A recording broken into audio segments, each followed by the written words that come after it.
सभी का बहुत स्वागत है हमारे चैनल कॉमर्स वाला पे। और मैं दिशा कारिया आप सभी के लिए एक बहुत इंपॉर्टेंट वीडियो आज लेकर आई हूँ। आप सभी की इकोनॉमिक्स की एग्जाम तो हो चुकी होगी, अब तैयारी शुरू हो गई होगी बिजनेस स्टडीज की। तो भाई बिजनेस स्टडीज की तैयारी अगर आप कर रहे हो तो इसको क्यों ना हम साथ में करें। मैंने आप सभी से प्रीवियस वीडियो में प्रॉमिस किया था कि जब हम कोई भी सब्जेक्ट के एग्जाम की बात करें तो हर एक पेपर में जो स्टार्टिंग के 20 मार्क्स होते हैं वो डेडिकेटेड होते हैं आपके मल्टीपल चॉइस क्वेश्चंस या तो आपके भाषा में ऑब्जेक्टिव के तौर पे, राइट। तो ये ऑब्जेक्टिव्स की अगर बात करें तो मैराथन में तो हम बहुत सारे brief questions, case study, short answer इसको तो हम जरूर करेंगे। बट अगर ऑब्जेक्टिव्स की बात करें तो पहले के 20 मार्क्स भी बहुत इंपॉर्टेंट है और उसको इस वीडियो में हम कवर करेंगे। तो यहाँ पे मैं सारे चैप्टर्स को मिलाकर सारे 12 चैप्टर्स को मिलाकर टॉप 100 MCQs आप सभी के लिए लेकर आई हूं, ठीक है। तो यहाँ पे अगर टॉप 100 MCQs की बात करें तो यहाँ पे एक इंपॉर्टेंट चीज मैंने सीक्वेंस नहीं रखी है। अभी तक काफी बार ऐसे होता था, हम चैप्टर वाइज करते थे, सीक्वेंस फॉलो करते थे तो बहुत क्वेश्चंस ऑब्वियस हो जाते थे कि अरे यार प्लानिंग चैप्टर का है तो प्लानिंग होगा, डायरेक्टिंग का होगा तो डायरेक्टिंग है, ठीक है। तो ऐसे केस में एग्जाम में तो कोई ये सीक्वेंस फॉलो नहीं होगा और उसी चीज को ध्यान में रखते हुए, उसी पॉइंट ऑफ व्यू को लेते हुए यहाँ पे हमने कॉम्बिनेशन रखा है, मिक्सचर रखा है, साथ ही साथ स्टेटमेंट करेक्ट है, इनकरेक्ट है, या फिर आपके जो छोटे छोटे केस स्टडी टाइप क्वेश्चंस आते हैं in the form of multiple choice question, ये सारी चीजों को फॉलो करते हुए ये टॉप 100 MCQs आज मैं आपके लिए लेकर आई हूं, ठीक है। तो बोलते हैं ना, इसको कर डाला तो लाइफ जिंगल आला। तो ऐसा ही कुछ है कि भाई अगर आपने 100 MCQs कर लिया, मैराथन अगर आपने कर लिया तो बिजनेस स्टडीज में आपको पेपर फोड़ने से कोई नहीं रोक सकता, ठीक है। तो यहाँ पे हम टॉप 100 MCQs के साथ आपकी शुरुआत करते हैं। सबसे पहला जो क्वेश्चन पूछा गया है, मैनेजमेंट इज डैश, ठीक है। अब ये one of the most confusing question होता है एट टाइम्स। बच्चे कहते हैं मैनेजमेंट साइंस नहीं है, इनएग्जैक्ट साइंस है, राइट, या तो सोशल साइंस है। बट टेक्निकली अगर यहाँ पे वर्ड प्योर साइंस भी यूज नहीं हुआ है, देखो मैनेजमेंट साइंस है, आर्ट है, बोथ साइंस एंड आर्ट है, या none of the about, neither of it है, राइट। तो ऐसे केस में अगर वर्ड में यूज करती कि मैनेजमेंट प्योर साइंस है, यस और नो, तो मैं कहती नो। बट मैंने जब साइंस बोला है तो I can assume it to be inexact science, I can assume it to be social science, और इसीलिए मैं करेक्ट ऑप्शन जो चूज करूंगी वो है option number C, that is management is both art as well as science, ठीक है। But मुझे याद रखना है जब भी मैं कहती हूं कि मैनेजमेंट साइंस है, राइट, तो कौन सा टाइप ऑफ साइंस है, इन एग्जैक्ट साइंस है या तो आप कह सकते हो सोशल साइंस है, ठीक है। मैं अगर कहती हूं कि मैनेजमेंट प्योर साइंस है या तो फिर एग्जैक्ट साइंस है, तो ये जो है गलत हो जाएगा, फॉल्स हो जाएगा, इनकरेक्ट हो जाएगा। ये वर्ड्स के ऊपर आपका फोकस होना चाहिए। अगर साइंस बोला यस, अगर इनएग्जैक्ट बोला यस, अगर बोला सोशल यस, बट अगर बोला प्योर या एग्जैक्ट तो नो, ठीक है। सिर्फ साइंस बोला तो you can assume it to be social science and yes, इसीलिए आप ऑप्शन सी यहां पे सिलेक्ट करोगे, ठीक है। चलिए नेक्स्ट क्वेश्चन पे जाते हैं। नेक्स्ट क्वेश्चन कहता है dash is considered a major element of political environment. तो हमने डायमेंशंस ऑफ बिजनेस एनवायरनमेंट पढ़े थे, उनमें से पॉलिटिकल एनवायरनमेंट जो आपके गवर्नमेंट से कनेक्टेड होता है, गवर्नमेंट से रिलेटेड होता है, तो इनमें से कौन सा पॉलिटिकल एनवायरनमेंट का मेजर कंपोनेंट है। ऑप्शन 1 है the extent and nature of government intervention in business, option 2 है planned outlay in public and private sector, third है expectation from the workforce, fourth है administrative order issued by the government authorities. तो technically देखा जाए तो यहाँ पे जब मैं पॉलिटिकल एनवायरनमेंट की बात करती हूँ, राइट, ये जो पॉलिटिकल है किससे रिलेटेड होता है, तो आपकी गवर्नमेंट ऑफ अ कंट्री से रिलेटेड होता है। अब थोड़ा अगर गौर से देखोगे तो ऑप्शन ए में भी आपको गवर्नमेंट दिख रहा है एंड ऑप्शन डी में भी आपको यहाँ पे गवर्नमेंट दिख रहा है। बट मैं अगर एक मेजर एलिमेंट की बात करूं, ठीक है, मैं अगर एक इकोनॉमी की बात करूं, मैं अगर एक बिजनेस पॉइंट ऑफ व्यू से बात करूं, क्योंकि हमने तो बिजनेस एनवायरनमेंट पढ़ा था जो बिजनेसेस को अफेक्ट करता है, तो बिजनेसेस को सबसे ज्यादा क्या अफेक्ट करता है, जो गवर्नमेंट का एक्सटेंट ऑफ इंटरवेंशन होता है कि एज अ गवर्नमेंट आप दूसरे बिजनेसेस में कितना इंटरवेंशन करते हो, कितना जाके वहां पे इंक्वायरीज करते हो, चीजें सेटअप करते हो, कायदे बनाते हो, एक्सेट्रा। तो ऐसे केस में बिजनेस में गवर्नमेंट इंटरवेंशन जितना मिनिमल होता है, बिजनेस उतना स्मूथली एंड बेटर परफॉर्म कर पाता है। और इसीलिए ये फैक्टर बहुत इंपॉर्टेंट डायमेंशन या तो बहुत important factor of political environment है। और इसीलिए ऑप्शन 1 आपका करेक्ट आंसर है। याद रखना, समय बचाने के लिए आप जो की पॉइंट्स है उसको पकड़ा करो। जैसे मैंने देखा कि भाई पॉलिटिकल एनवायरनमेंट पूछा है तो मुझे सबसे पहले गवर्नमेंट वाले ऑप्शंस देने हैं, बिकॉज पॉलिटिकल एनवायरनमेंट कहीं ना कहीं गवर्नमेंट से रिलेटेड होता है। ठीक है, चलिए आगे जाते हैं टू द क्वेश्चन नंबर 3, जो पूछता है डैश के shape to the organisation structure. तो जब मैं एक ऑर्गेनाइजेशन स्ट्रक्चर कहती हूँ तो वो किस तरीके से बनता है, तो एक ऑर्गेनाइजेशन स्ट्रक्चर में हम डिफरेंट डिपार्टमेंट्स बनाते हैं और साथ ही साथ सुपीरियर सबऑर्डिनेट रिलेशनशिप को यहाँ पे डेवलप करते हैं। जैसे फॉर एग्जाम्पल मान के चलो कोई एक पर्टिकुलर ऑर्गेनाइजेशन है XYZ लिमिटेड, तो उसमें हम डिफरेंट डिपार्टमेंट्स बनाएंगे। जैसे फॉर एग्जाम्पल मान के चलो हमने यहाँ पे बना दिया मार्केटिंग डिपार्टमेंट, देन हमने बना दिया HR डिपार्टमेंट, देन हमने बना दिया फाइनेंस डिपार्टमेंट, राइट। अब हर एक डिपार्टमेंट में मैं सुपीरियर सबऑर्डिनेट रिलेशनशिप बना दूंगी। जैसे एक मैनेजर है तो उसके अंदर एक असिस्टेंट मैनेजर है, राइट। असिस्टेंट मैनेजर के अंदर 1 2 3 4 5 लोगों की टीम है, मैं कह देती हूँ उनको ABCDE, राइट। तो इसको हम क्या कहते हैं, इसको हम कहते हैं ये जो आपका मैनेजर है that is your superior, and जो आपका सबऑर्डिनेट है that is your assistant manager.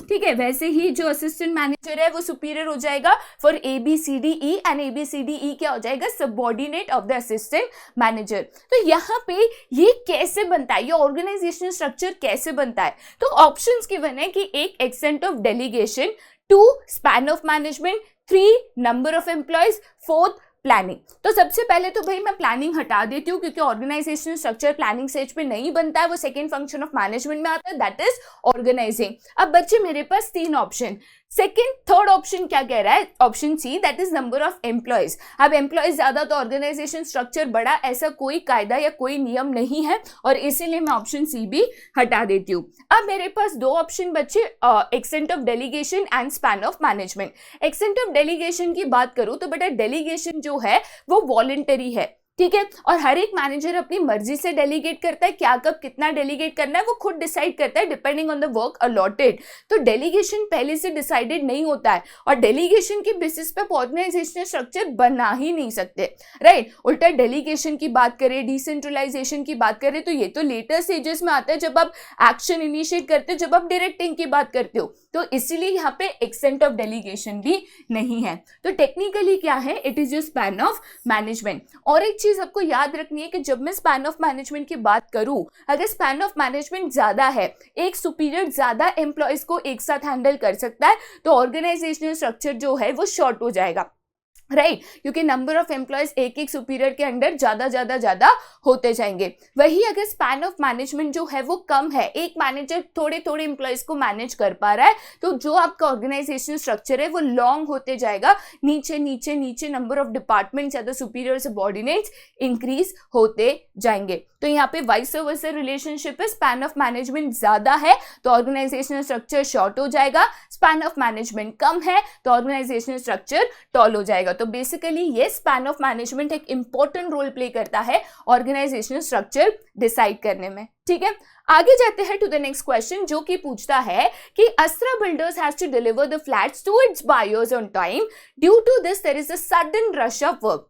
Therefore, the company needs to arrange workers to work at the site at a short notice. अब ये इंपॉर्टेंट है, जब भी मैं यहाँ पे रिक्रूटमेंट सिलेक्शन की बात करती हूँ तो कितना समय है मेरे पास, कितने समय में मुझे करना है, ये एक बहुत इंपॉर्टेंट रोल प्ले करता है। तो यहाँ पे सवाल यही है कि एस्ट्रा बिल्डर्स को वर्कर्स तो चाहिए बट शॉर्ट नोटिस पे चाहिए, कम समय में उनको वर्कर्स को यहाँ पे लाना है। तो सवाल ये है कि कौन सा सोर्स ऑफ रिक्रूटमेंट उनको यहाँ पे यूज करना चाहिए सो दैट ये जो क्विक रिक्वायरमेंट है या जो सडन रिक्वायरमेंट आई है जो उनको फटाफट फिल करनी है वो इसको यूज कर सके। तो जब भी मैं बात करती हूँ कि क्विक रिक्वायरमेंट है प्लस वर्कर्स की बात हो रही है, बिल्डर लाइन में बात हो रही है, तो जब मैं वर्कर्स की बात करती हूँ दे आर सेमी स्किल्ड या तो अनस्किल्ड, राइट, प्लस ये क्विक आपको फिल करनी है, तो ऐसे केस में बेटा आप कौन सा यूज कर सकते हो, तो you can use direct recruitment. Right. Direct recruitment में आपने बाहर एक पोस्टर लगा दिया, आपने बाहर गेट पे एक पैम्पलेट छपवा के लगा दिया, लोग आए, वॉक इन इंटरव्यू दिया, आपने फटाफट उनको यहाँ पे सिलेक्ट किया। अगर मैं एडवर्टीजमेंट, रिकमेंडेशन ऑफ एम्प्लॉयज या एम्प्लॉयमेंट एक्सचेंज की बात करूँ तो यहाँ पे येस आप ये सोर्सेज को यूज जरूर कर सकते हो, बट जनरली ये जो सोर्सेज है ज्यादा टाइम कंज्यूमिंग होता है, जो नंबर ऑफ पीपल अप्लाई करते हैं वो ज्यादा होते हैं, तो ये प्रोसेस लंबा हो जाता है। एंड जब मुझे अर्जेंसी में रिक्रूटमेंट करना हो तो इन मेथड्स को यूज इसीलिए नहीं किया जाता, या इन सोर्सेस को यूज इसीलिए नहीं किया जाता। ठीक है, नेक्स्ट क्वेश्चन पे जाते हैं, जो कि पूछता है एससीटी सर्विसेज के सीईओ रंजन गोपीनाथ की कंपनसेशन में जो सैलरी है, ठीक है, साथ ही साथ उनके कमीशन एंड अदर अलाउंसेस है, कंपनी जो है उनको इंश्योरेंस एंड वेकेशंस के लिए भी पे करती है। तो identify one indirect payment being made by the company to the CEO. देखिए बेटा, जब भी मैं पेमेंट्स की बात करती हूँ तो जो सैलरी है, जो वेजेस है, जो बोनसेस है, वो डायरेक्ट पेमेंट है, राइट, डायरेक्टली एम्प्लॉय को मिलता है, डायरेक्टली एम्प्लॉय के अकाउंट में मिलता है। बट जब मैं इनडायरेक्ट पेमेंट की बात करती हूँ तो आपका कोई खर्चा अगर कंपनी पे कर देता है, ठीक है, जैसे फॉर एग्जांपल मेरे घर पे मान के चलिए कोई क्लीनिंग करने के लिए स्टाफ है, या तो कोई कुकिंग करने के लिए कोई हाउस हेल्प है, तो ऐसे केस में उनकी सैलरी देनी चाहिए मुझे, वो मेरा एक्सपेंस है। बट कंपनी कहती है कि हम आपके जो क्लीनिंग का है या जो आपके घर पे कुकिंग के लिए हाउस हेल्प है उसकी सैलरी हम दे देंगे। तो एक तरीके से वो इनडायरेक्ट कंपनसेशन कंपनी मुझे दे रही है कि मेरे खर्चे के बदले कंपनी मेरा खर्चा दे रही है, राइट। तो company is paying my expense, एक तरीके से मेरे लिए तो इनकम सोर्स ही हुआ ना, मेरा पैसा बचा ना। मैं अगर मान के चलूं उनको 10,000 देती हूँ तो कंपनी वो दे रही है, तो मेरा तो 10,000 बचा। तो इसको कहते हैं इनडायरेक्ट पेमेंट। तो यहाँ पे कौन सा एक इनडायरेक्ट पेमेंट है बेटा, देखो सैलरी तो डायरेक्ट है, डायरेक्टली आपका पैसा आपके अकाउंट में आता है, कमीशन भी डायरेक्ट है, अलाउंसेस भी डायरेक्ट है। तो देखा जाए तो जो आपका इंश्योरेंस पॉलिसी है जिसके लिए जनरली हम पे करते हैं, चाहे वो मेडिकल इंश्योरेंस हो, चाहे वो कार इंश्योरेंस हो, जो भी हो, इंश्योरेंस इसका काम होता है रिस्क के अगेंस्ट प्रोटेक्ट करना। हम इंश्योरेंस लेते हैं तो इंश्योरेंस के बदले हमें देना पड़ता है प्रीमियम। अब साल भर का जो प्रीमियम है हम पे करें तो हमारा खर्चा। बट यहाँ पे जो सीईओ है राजन जी, उनका इंश्योरेंस का खर्चा कंपनी उठा रही है। तो एक तरीके से इनडायरेक्ट पेमेंट है जो राजन जी को मिल रहा है कि उनका जो प्रीमियम है वो उनके बदले कंपनी पे कर रही है। तो this is a source of indirect payment. देखो बेटा, हमेशा याद रखना डायरेक्ट और इनडायरेक्ट में एग्जैक्टली डिफरेंस क्या होता है, क्योंकि भले वो गिवन नहीं है बट ये क्वेश्चन आपके प्रीवियस ईयर के पेपर्स में आ चुका है।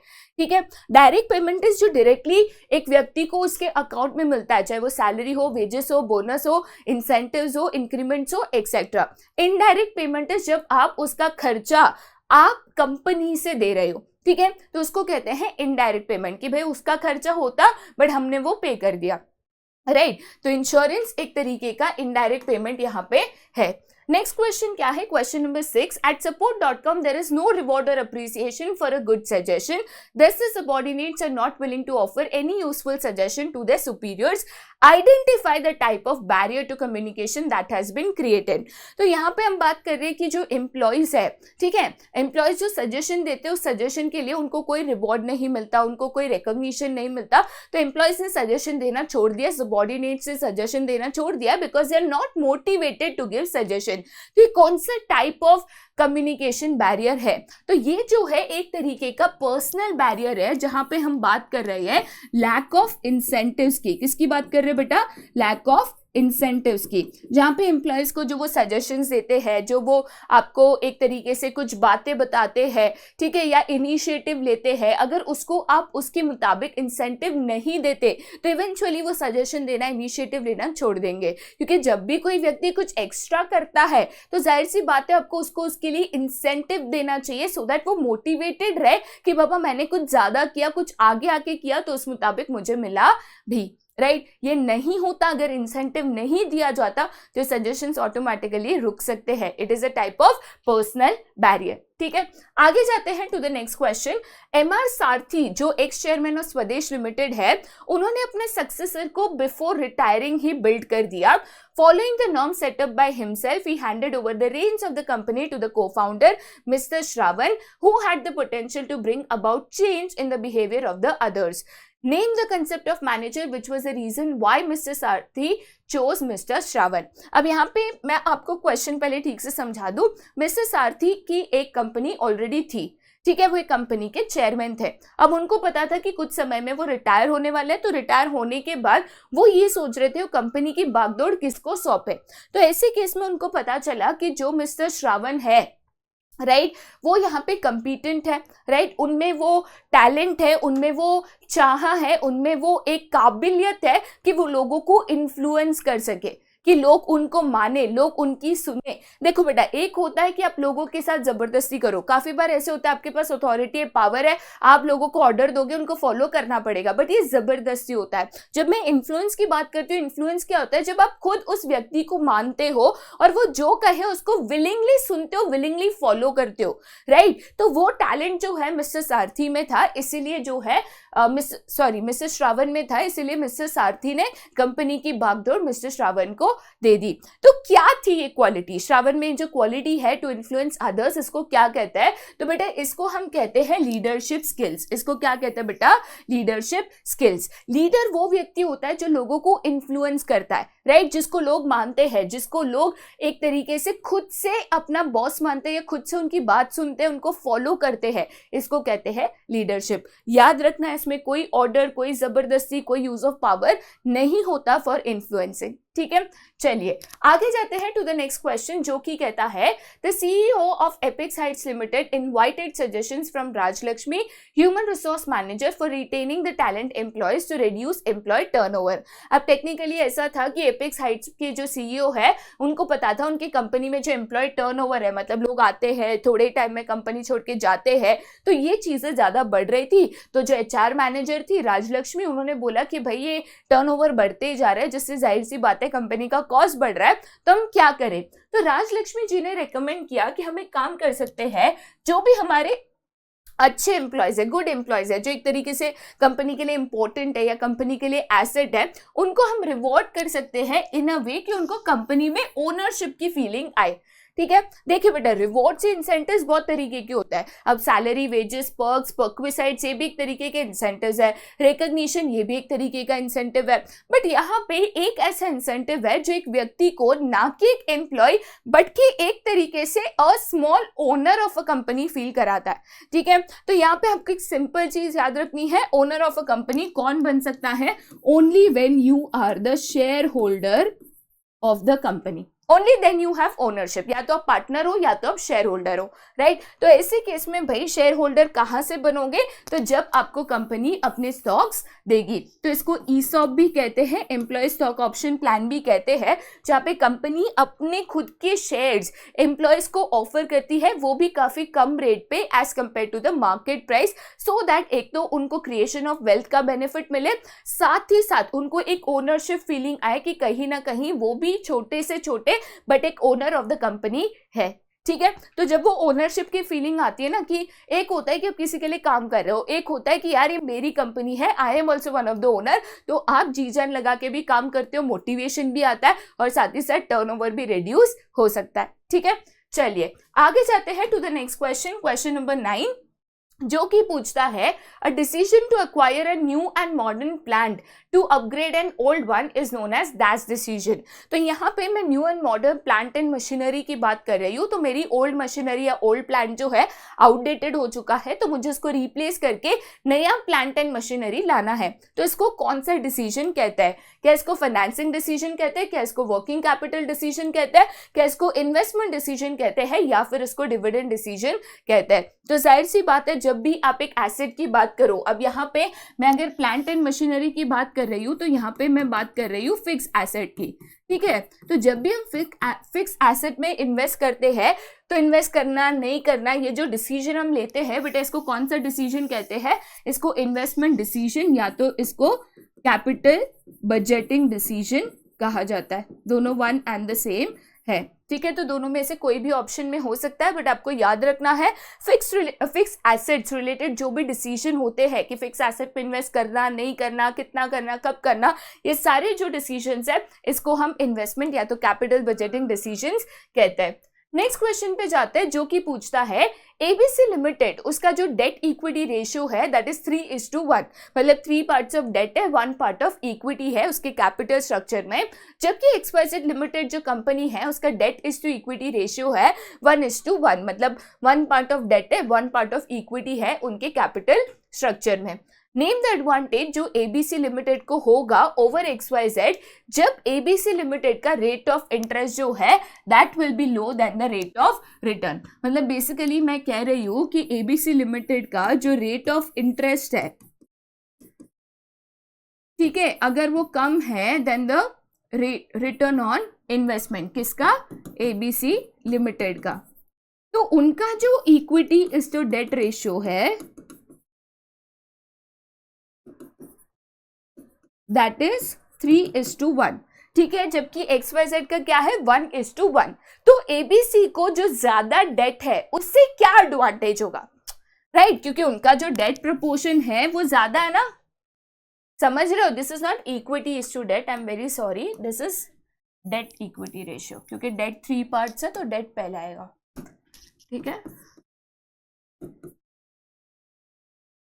राइट? तो ऐसे केस में जब उनका डेट ज्यादा है कंपेयर टू XYZ, तो इस पर्टिकुलर सिनेरियो में उनको क्या बेनिफिट मिलेगा, राइट? तो अब सभी को याद होगा कि मैंने आपको बताया था कि कोई भी अगर कंपनी हो, ठीक है, कोई भी अगर फाइनेंशियल मैनेजमेंट हो, अल्टीमेटली उनका मेन ऑब्जेक्टिव होता है maximisation of share holders wealth.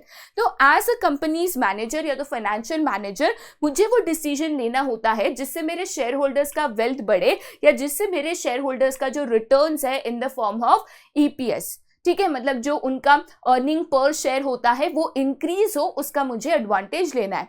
तो कोई भी कंपनी के कैपिटल स्ट्रक्चर में अगर आप डेट को बढ़ाते हो तो उस कंपनी के कैपिटल स्ट्रक्चर में डेट को बढ़ाने से उस कंपनी का जो ओवरऑल EPS है, अर्निंग पर शेयर, वो इंक्रीज होता है, प्लस डाइल्यूशन ऑफ कंट्रोल कम होता है, राइट? तो इसको क्या कहते हैं? एक तो डेट कभी बढ़ा सकते हो जब ये पर्टिकुलर सिचुएशन हो जब आपका return on investment compare to rate of interest ज्यादा हो कि आप इंटरेस्ट को पे कर पाओ, तो ये सिचुएशन है। तो EPS बढ़ाने के लिए हम जो करते हैं बेटा उसको क्या कहते हैं? उसको कहते हैं ट्रेडिंग ऑन इक्विटी, राइट? तो मैंने ट्रेडिंग ऑन इक्विटी आपको समझाया था कि जब आप कंपनी के कैपिटल स्ट्रक्चर में डेट को इंक्रीज करते हैं when the rate of interest is less than the return on investment, तो जो हमारे शेयर होल्डर्स हैं उनका EPS that is earning per share increase होता है। बट याद रखना only when this particular situation is satisfied, ठीक है? चलिए आगे जाते हैं नेक्स्ट क्वेश्चन पे जो कि पूछता है कि विक्रांत ने अपने पापा का बिजनेस ज्वाइन किया ऑर्गेनिक मसालास का near Kotgarh in Himachal after completing MBA. In order to capture a major share of the market, he decided to sell the product in small attractive packages by using the latest packaging technology. His father suggested that they hire financial consultant to estimate the amount of funds that would be required for the purpose and timing when it would be required. The concept being discussed by Vikrant father is dash. तो इसके पापा के concept को लेना है जो यहां से शुरू होता है। उसके पापा ने क्या कहा कि हम एक काम करते हैं, फाइनेंशियल कंसल्टेंट को हायर करते हैं जो हमें बता सके कि हमें कब कितना पैसा लगेगा, ठीक है, कब पैसा लगेगा और कितना पैसा लगेगा। तो इस डिसीजन को बेसिकली क्या कहते हैं? क्या इसको डिविडेंड डिसीजन कहते हैं, क्या उसको फाइनेंशियल प्लानिंग कहते हैं, क्या उसको कैपिटल स्ट्रक्चर डिसीजन कहते हैं, या फिर उसको फाइनेंसिंग डिसीजन कहते हैं? तो sources of funds and the amount of funds ये रिक्वायर्ड कब होगा, क्या होगा, कैसे होगा, तो बेटा इसको क्या कहते हैं? तो इसको फाइनेंसिंग डिसीजन कहते हैं। देखिए बेटा, ओवर फंड्स या सरप्लस ऑफ फंड्स भी नेगेटिव होता है, क्योंकि अगर फंड सरप्लस है, आइडल पड़े तो भी कंपनी को नुकसान है, शॉर्टेज है तो आपका काम पूरा नहीं होगा। तो accurate amount of funds estimate करना, एक्यूरेट रिक्वायरमेंट एस्टिमेट करना, कब कितना पैसा लगेगा, सो दैट अकॉर्डिंगली आप फंड्स को रेज कर सको, तो इसको क्या कहते हैं? फाइनेंसिंग डिसीजन कहते हैं, ठीक है। चलिए आगे जाते हैं टू द नेक्स्ट क्वेश्चन जो कि है राघव's friend Raman works as a chartered accountant in Solutions Limited. Raman in a meeting with the board of directors came to know that the firm would soon be declaring bonus issue which would result in increasing the price of the shares. अब रमन ने राघव को advice कर दिया कि बाबा तो इस company के shares खरीद ले, क्योंकि कल उठ के इसके जो शेयर्स है उसके प्राइस बढ़ने वाले हैं। तो ये जो मैल प्रैक्टिस है, ठीक है, ये सेबी का कौन सा फंक्शन कंट्रोल कर सकता है, राइट? तो सेबी के मल्टीपल फंक्शंस है, बट जब मैं कहती हूँ मैल प्रैक्टिस जो यहाँ पे राघव और रमन कर रहा है, तो यहाँ पे ये जो मैल प्रैक्टिस है सबसे पहले इसको क्या कहते हैं, तो इसको बेटा कहते हैं इनसाइडर ट्रेडिंग। देखो बेटा, इनसाइडर ट्रेडिंग क्या होता है, तो जो कंपनी का टॉप लेवल मैनेजमेंट होता है, चाहे वो बोर्ड ऑफ डायरेक्टर्स हो या फिर मैनेजिंग डायरेक्टर हो या फिर सीईओ ऑफ अ कंपनी हो, जनरल मैनेजर हो, तो इनके पास कंपनी की सेंसिटिव इंफॉर्मेशन होती है। इस इंफॉर्मेशन को मिसयूज करके शेयर्स को पहले से खरीद लेना, क्योंकि आपको पता है कि कल उठ के शेयर्स के प्राइसेस बढ़ने वाले हैं, तो इस कंसेप्ट को कहते हैं इनसाइडर ट्रेडिंग, क्योंकि ये इंफॉर्मेशन सिर्फ कंपनी के जो इनसाइड में है, जो कंपनी के टॉप लेवल में है, उन्हीं के पास होती है। तो इनसाइडर ट्रेडिंग जो हम रोकते हैं, चाहे वो इनसाइडर ट्रेडिंग हो, चाहे वो प्राइस रिगिंग हो, तो ये कौन से फंक्शंस में आता है बेटा, ये आपके सेबी की प्रोटेक्टिव फंक्शंस में आता है, जहां पे वो जो इन्वेस्टर्स है उसको एक तरीके से प्रोटेक्ट कर रहे हैं कि उनके खिलाफ ये नाइंसाफी ना हो। ठीक है, क्योंकि अब यहाँ पे अगर राघव के फ्रेंड की बात करो, सॉरी रमन के फ्रेंड राघव की बात करो, तो चलो उसको तो ये इन्फॉर्मेशन पता चल गई, बट बाकी इन्वेस्टर्स को पहले से पता है क्या, तो एक तरीके से बायसनेस हो गया, गलत हो गया, और इसीलिए इसको रोकने के लिए सेबी के प्रोटेक्टिव फंक्शंस होते हैं। ठीक है, आगे जाते हैं नेक्स्ट क्वेश्चन पे, जो कि पूछता है large scale production done to reduce the average cost of production is the essence of dash concept of marketing management। तो बेसिकली मैं यहाँ पे मार्केटिंग फिलोसॉफीज की बात कर रही हूँ। ठीक है, तो जब मैं कहती हूँ ज्यादा से ज्यादा मुझे प्रोडक्शन करना है, इकोनॉमीज ऑफ स्केल पाना है, कॉस्ट ऑफ प्रोडक्शन रिड्यूस करना है, तो मैक्सिमम प्रोडक्शन ही प्रोडक्शन कंसेप्ट में आता है, जहाँ पे प्रोडक्शन कंसेप्ट या तो प्रोडक्शन फिलॉसफी का मेन एम होता है कि हम ज्यादा से ज्यादा प्रोडक्शन करें so that cost of production भी रिड्यूस हो और मार्केट में प्रोडक्ट रेडिली अवेलेबल हो। राइट, चलिए आगे जाते हैं। Soumya decided to start a business of selling dress material from her house. She did various online surveys to find out about the preferences of prospective customers.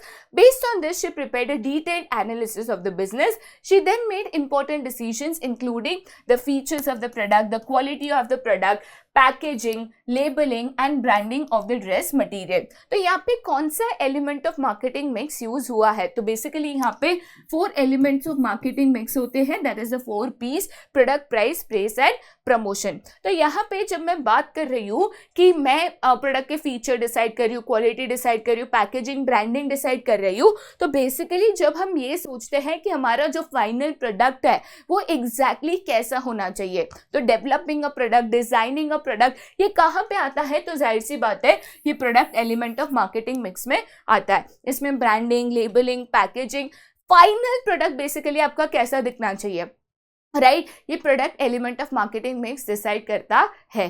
Right, चलिए आगे जाते हैं next question पे, जो कि पूछता है टोमेटो लिमिटेड, जो कि एक फूड डिलीवरी सर्विस ऐप है, उसने रिसेंटली बहुत ज्यादा क्रिटिसिज्म फेस किया है बिकॉज उनके जो डिलीवरी बॉयज है वो टैम्परिंग ऑफ द प्रोडक्ट करते हैं। टैम्परिंग मतलब क्या, तो सील प्रोडक्ट्स को खोल देना, ठीक है, खोल के देखना, थोड़ा सा निकाल लेना, तो इसको कहते हैं tampering of the product. Right, तो ये टैम्परिंग बहुत ज्यादा होती है, तो टोमेटो लिमिटेड ने डिसाइड किया कि वो एक hologram seal on the food packages डालेंगे in order to protect the contents from spoilage, leakage, pilferage, damage, along with a tag with a safety warning for the customers to check the seal। तो काफी बार ऐसे होता है जो हमारा packed food आता है, राइट, उसके ऊपर ऐसे एक सील होता है जिसमें लिखा होता है do not accept if the seal is broken, कि भाई सील अगर टूटा हुआ है तो इसको एक्सेप्ट ना करे क्योंकि उस प्रोडक्ट का टैम्परिंग हुआ है, उसको रिजेक्ट कर दे, रिटर्न कर दे। ठीक है, तो ये यहाँ पे कौन सा important function of communicating with the potential buyer या and promoting the sale यहाँ पे परफॉर्म किया गया है। तो देखा जाए तो वो लेबल डालना, ठीक है, उसके ऊपर वो पैकेज के ऊपर लिखना, तो जाहिर सी बात है बेटा यहाँ पे मैं लेबलिंग की बात कर रही हूँ, क्योंकि यहाँ पे मैंने कोई प्रमोशन या पैकेजिंग चेंज नहीं की, बेसिकली मैंने कंज्यूमर्स को इन्फॉर्म किया है कि सील हमने डाली है, उसके ऊपर लेबल से इंफॉर्मेशन प्रोवाइड करी है कि प्लीज इसको एक्सेप्ट ना करे अगर सील टूटा हुआ है, क्योंकि सील टूटा हुआ है तो उसका मतलब ये हो सकता है कि प्रोडक्ट टैम्पर्ड है या डैमेज है। राइट, तो इसको लेबलिंग कहते हैं। लेबलिंग के द्वारा हम जो इंस्ट्रक्शंस है, इंफॉर्मेशन जो है, जो हम कंज्यूमर तक पहुंचाना चाहते हैं वो हम यहाँ पे पहुंचा सकते हैं, जैसे टोमेटो लिमिटेड ने पहुंचाया। ठीक है, चलिए आगे जाते हैं टू द नेक्स्ट क्वेश्चन, जो कि पूछता है Sheela went to free eye camp and got her eyes operated. याद रखना वो एक फ्री आई कैंप गई थी। The surgery was not done properly due to which she lost her vision. Where can she file a complaint against और in the consumer protection act. तो देखा जाए तो आप फ्री आई सर्जरी के लिए गए थे, अब डिस्ट्रिक्ट कोर्ट में जाओगे तो उसका एक पर्टिकुलर अमाउंट है, स्टेट कमीशन में जाओगे तो एक अमाउंट है, नेशनल कमीशन में जाओगे तो एक अमाउंट है। तो टेक्निकली अगर फ्री आई कैंप है तो आप कहीं पे भी कंप्लेंट फाइल नहीं कर सकते, ठीक है, टेक्निकली नहीं कर सकते। बट जाहिर सी बात है अगर आपके साथ कोई फ्रॉड हुआ है, जैसे एक बच्चा कहता है मैम ये तो गलत है, बेचारी की विजन चली गई, प्लस वो कंप्लेन नहीं कर सकती, कंज्यूमर कोर्ट में नहीं कर सकते, अदर सोर्सेज है जिससे आप लीगल एक्शन के लिए अपील कर सकते हो, बट कंज्यूमर एक्ट के अंदर ये कवर नहीं हो सकता, ठीक है। चलिए आगे जाते हैं टू द नेक्स्ट, जो कि कहता है dash is the process of dividing work into manageable activities and then grouping the activities which are similar in nature. तो सबसे पहले मैंने डिवीजन ऑफ वर्क किया, देन जो सिमिलर एक्टिविटीज थी उनको डिफरेंट हेड्स, ग्रुप्स या डिपार्टमेंट्स में मैंने ग्रुप किया। तो इसको क्या कहते हैं, सबसे पहले तो इसको कहते हैं द डिपार्टमेंटलाइजेशन, जो कि एक step in the function of organising है, राइट। तो जैसे फॉर एग्जाम्पल मैंने सबसे पहले अलग अलग एक्टिविटीज का लिस्ट किया। अब यहाँ पे जैसे मैंने एक्टिविटीज डाली सेल्स, देन मैंने डाला रिक्रूटमेंट, देन मैंने डाला एडवर्टीजमेंट, देन मैंने डाला सिलेक्शन। तो मुझे पता है कि यहाँ पे जब मैं बात करती हूँ सेल्स की, तो सेल्स जो है वो किधर जाएगा बेटा, वो जाएगा मार्केटिंग डिपार्टमेंट में, रिक्रूटमेंट किधर जाएगा तो एचआर में, एडवर्टीजमेंट किधर जाएगा मार्केटिंग में, सिलेक्शन किधर जाएगा एचआर में। तो ये जो मैं कर रही हूँ, ठीक है, इसको कहते हैं डिपार्टमेंटलाइजेशन, जहाँ पे आप डिफरेंट एक्टिविटीज को लिस्ट करके सिमिलर एक्टिविटीज को ग्रुप करके उसको एक एक डिपार्टमेंट के अंडर डालते हो, ठीक है। चलिए आगे जाते हैं नेक्स्ट क्वेश्चन पे। नेक्स्ट क्वेश्चन बेटा यहाँ पे क्या पूछता है, even though political conditions vary from country to country, they impact the sentiments of the investors in the business. If the instability of the political condition cause uncertainty and make it difficult for him to predict the future, which feature of business environment is being highlighted in the above statement। तो यहाँ पे मैं features या तो characteristics of business environment की बात कर रही हूँ। सबसे पहले मैंने कहा कि political conditions vary from country to country. तो जब मैं यहाँ पे vary from country to country की बात कर रही हूँ तो भाई जाहिर सी बात है मैं यहाँ बात कर रही हूँ रिलेटिविटी की, राइट। देन मैंने कहा कि यहाँ पे जो instability of the political condition है, तो इंस्टेबिलिटी मतलब it keeps on changing, political conditions बार बार बदलते रहती है, तो मतलब मैं बेसिकली डायनामिक नेचर की बात कर रही हूँ, राइट। तो एक तरीके से भाई मैं सारे फीचर्स यहाँ पे हाईलाइट कर रही हूँ। देखो बेटा 2 फीचर मिल गए ना, थर्ड को कंपेयर करने की भी जरूरत नहीं है, क्योंकि 2 है तो 2 ऑप्शन तो हो नहीं सकते, you are left with only 1, that is all of the above. Please exam में टाइम को सेव करिएगा, राइट प्लीज, इतना आसान नहीं है। जब एग्जाम की बात आती है, एग्जाम प्रेशर होता है, यहाँ पे टाइम सेव करना बहुत इंपॉर्टेंट है। केस स्टडीज बड़ी बड़ी आपको अटेम्प्ट करनी है, ब्रीफ क्वेश्चन सीखने हैं, तो यहाँ पे अगर आपको 2 फीचर मिल गए तुरंत all of the above mark करके आगे बढ़िएगा। थर्ड फीचर को मुझे ढूंढने की भी जरूरत नहीं है, सेव योर टाइम, ठीक है। आगे जाते हैं टू द नेक्स्ट क्वेश्चन, जो कि है anyone can be called a manager irrespective of the educational qualification possessed। देखा जाए तो आज के तारीख में मैनेजरियल पोजीशंस के लिए कोई भी एक स्पेसिफिक एजुकेशनल क्वालिफिकेशन नहीं चाहिए। हाँ, बड़ी बड़ी कंपनीज आज के तारीख में एमबीए पे इंसिस्ट करती है, एम्फसाइज करती है, बट आज भी ऐसा नहीं है कि हर एक कंपनी में मैनेजरियल पोजीशंस के लिए एमबीए मैंडेटरी है, राइट। तो सवाल ये है कि कौन सा कैरेक्टरिस्टिक्स ऑफ प्रोफेशन यहाँ पे हाईलाइट करता है। तो प्रोफेशन की अगर बात करें तो हर एक प्रोफेशन में एक रेस्ट्रिक्टेड एंट्री होती है। जैसे फॉर एग्जांपल आपको डॉक्टर बनना है तो आपको पर्टिकुलर डिग्री चाहिए, लाइसेंस चाहिए, तब आप डॉक्टर बन सकते हो। आपको चार्टर्ड अकाउंटेंट बनना है तो आपको सीए की डिग्री चाहिए, लाइसेंस चाहिए, मेंबरशिप चाहिए, तब आप चार्टर्ड अकाउंटेंट बन सकते हो। बट ऐसा मैनेजमेंट में नहीं है। तो ये फीचर जो है प्रोफेशन का मैनेजमेंट में नहीं है, ठीक है। आगे जाते हैं टू द नेक्स्ट क्वेश्चन, जो कि पूछता है even after opening of the Indian economy 1991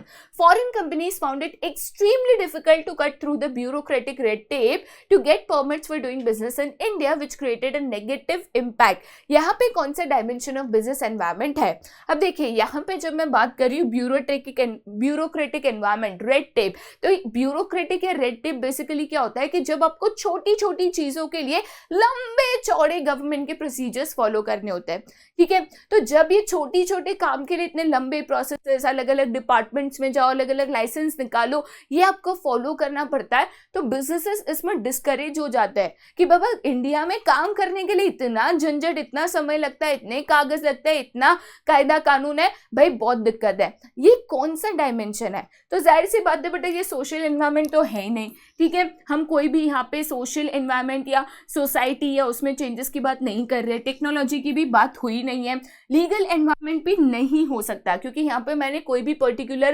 act या रूल्स एंड रेगुलेशन की बात नहीं की है। तो बेसिकली यहाँ पे मैं बात कर रही हूँ पॉलिटिकल एनवायरनमेंट की। वैसे भी अगर आप बात करो ट्रेड पॉलिसीज या फॉरेन ट्रेड पॉलिसीज, तो ये कौन बनाता है? आपकी गवर्नमेंट ऑफ अ कंट्री बनाती है। तो गवर्नमेंट अगर बनाती है ये पॉलिसीज, तो जाहिर सी बात है पॉलिटिकल एनवायरनमेंट हो जाएगा। यहाँ पे गवर्नमेंट कहीं भी डायरेक्टली नहीं गिवन था, बट आपको समझना है कि ये जो ट्रेड पॉलिसीज है, फॉरेन ट्रेड पॉलिसीज है, प्रोसीजर्स है, ये आपकी कंट्री की गवर्नमेंट यहाँ पे डिसाइड करती है, और इसीलिए ये आपके पॉलिटिकल एनवायरनमेंट में आता है, ठीक है।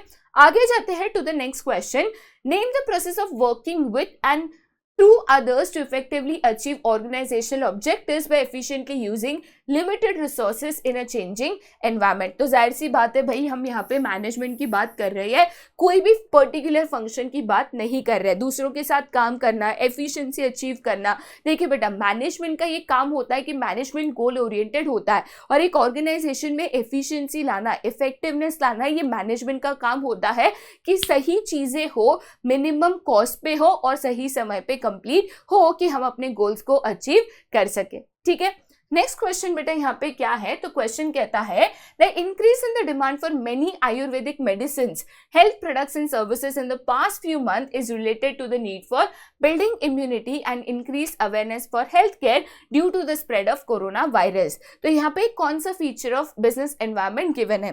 तो भाई जब मैं कहती हूँ कि यहाँ पे आयुर्वेदिक प्रोडक्ट्स है या जो हेल्थ कॉन्शियस लोग आजकल हो गए हैं, वन ऑफ द रीजंस है कोरोना वायरस।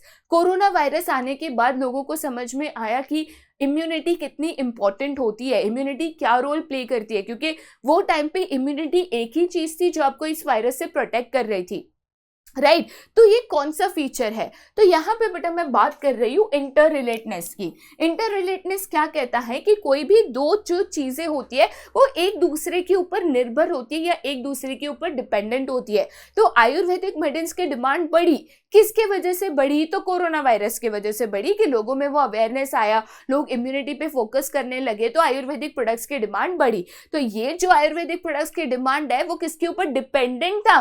तो कोरोना वायरस आने की वजह से जो अवेयरनेस आया उसकी वजह से था। तो एक फैक्टर में चेंज लाने से दूसरा फैक्टर जब चेंज होता है तो उसको हम कहते हैं इंटर रिलेटेडनेस, जो यहाँ पे इस क्वेश्चन में बताया गया है, ठीक है। आगे जाते हैं to the next question, that is question number 23। Question number 23 कहता है which of the following is not an element of social environment. ध्यान से आपको क्वेश्चन पढ़ना है, घाई घाई नहीं करनी है, मैंने नॉट यहाँ पे पूछा है, ठीक है। तो सबसे पहले कौन से एलिमेंट से आप वो देख सकते हो, बर्थ एंड डेथ रेट जो आपकी पॉपुलेशन का हिस्सा है, यस ये एक एलिमेंट ऑफ सोशल एनवायरनमेंट है। कॉन्स्टिट्यूशन ऑफ अ कंट्री, भाई कॉन्स्टिट्यूशन ऑफ अ कंट्री जो है आपके सोशल एनवायरनमेंट का हिस्सा नहीं है। पॉपुलेशन शिफ्ट है, लाइफ एक्सपेक्टेंसी रेट है, ये आपके सोशल एनवायरनमेंट का हिस्सा है। तो देखा जाए तो जो कॉन्स्टिट्यूशन ऑफ अ कंट्री है it is not a part of the social environment of business, ठीक है।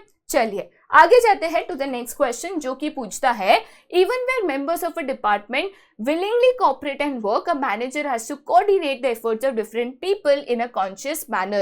ये कौन सा characteristics of coordination बताता है कि सारे members है वो willingly cooperate कर रहे हैं, मिलजुल कर काम कर रहे हैं, बट फिर भी managers का यहाँ पे coordination कराना बहुत important है, क्योंकि हर एक व्यक्ति का अलग अलग काम होता है, वो उसके ऊपर फोकस करता है।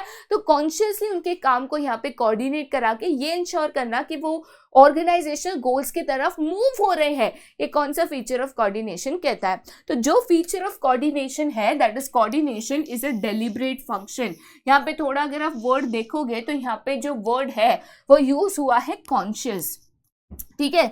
जब मैं कहती हूँ कॉन्शियस, मतलब आप खुद से उसको कर रहे हो नहीं जा रहा है, आप खुद से कोऑर्डिनेशन कर रहे हो। मैनेजर्स यहाँ पे कोऑर्डिनेशन इनिशिएट करते हैं, कोऑर्डिनेशन लाने के लिए एफर्ट्स डालते हैं, प्लान करते हैं, कॉन्शियसली कोऑर्डिनेशन लाते हैं। तो इसका मतलब ये है कि कोऑर्डिनेशन एक डेलिब्रेट फंक्शन है जहाँ पे मैनेजर्स चाह कर उसको लाने की कोशिश करते हैं, उसको इंप्लीमेंट करने की कोशिश करते हैं, वो हो नहीं जाता है।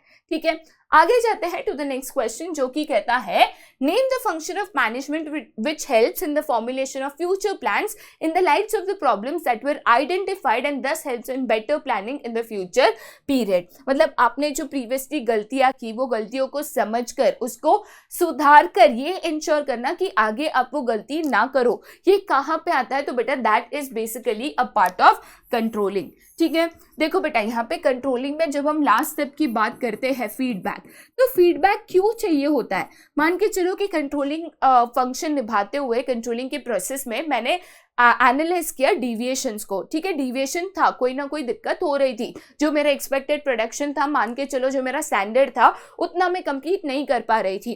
तो सबसे पहले मैंने कोशिश की to find out the deviation की क्या एग्जैक्टली दिक्कत है।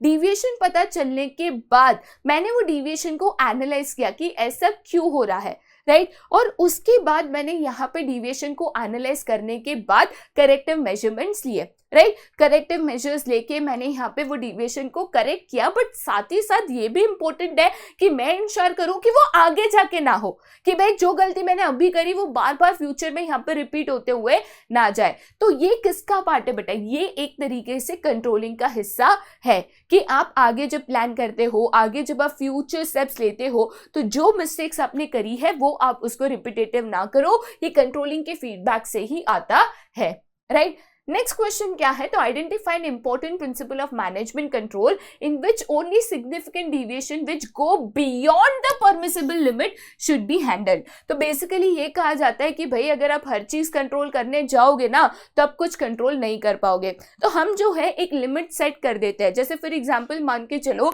कि हमने यहाँ पे स्टैंडर्ड सेट किया है in case of cost that is 10 rupees per unit, but मैंने एक तरीके से यहाँ पे लिमिट सेट कर दी है प्लस और माइनस 20%।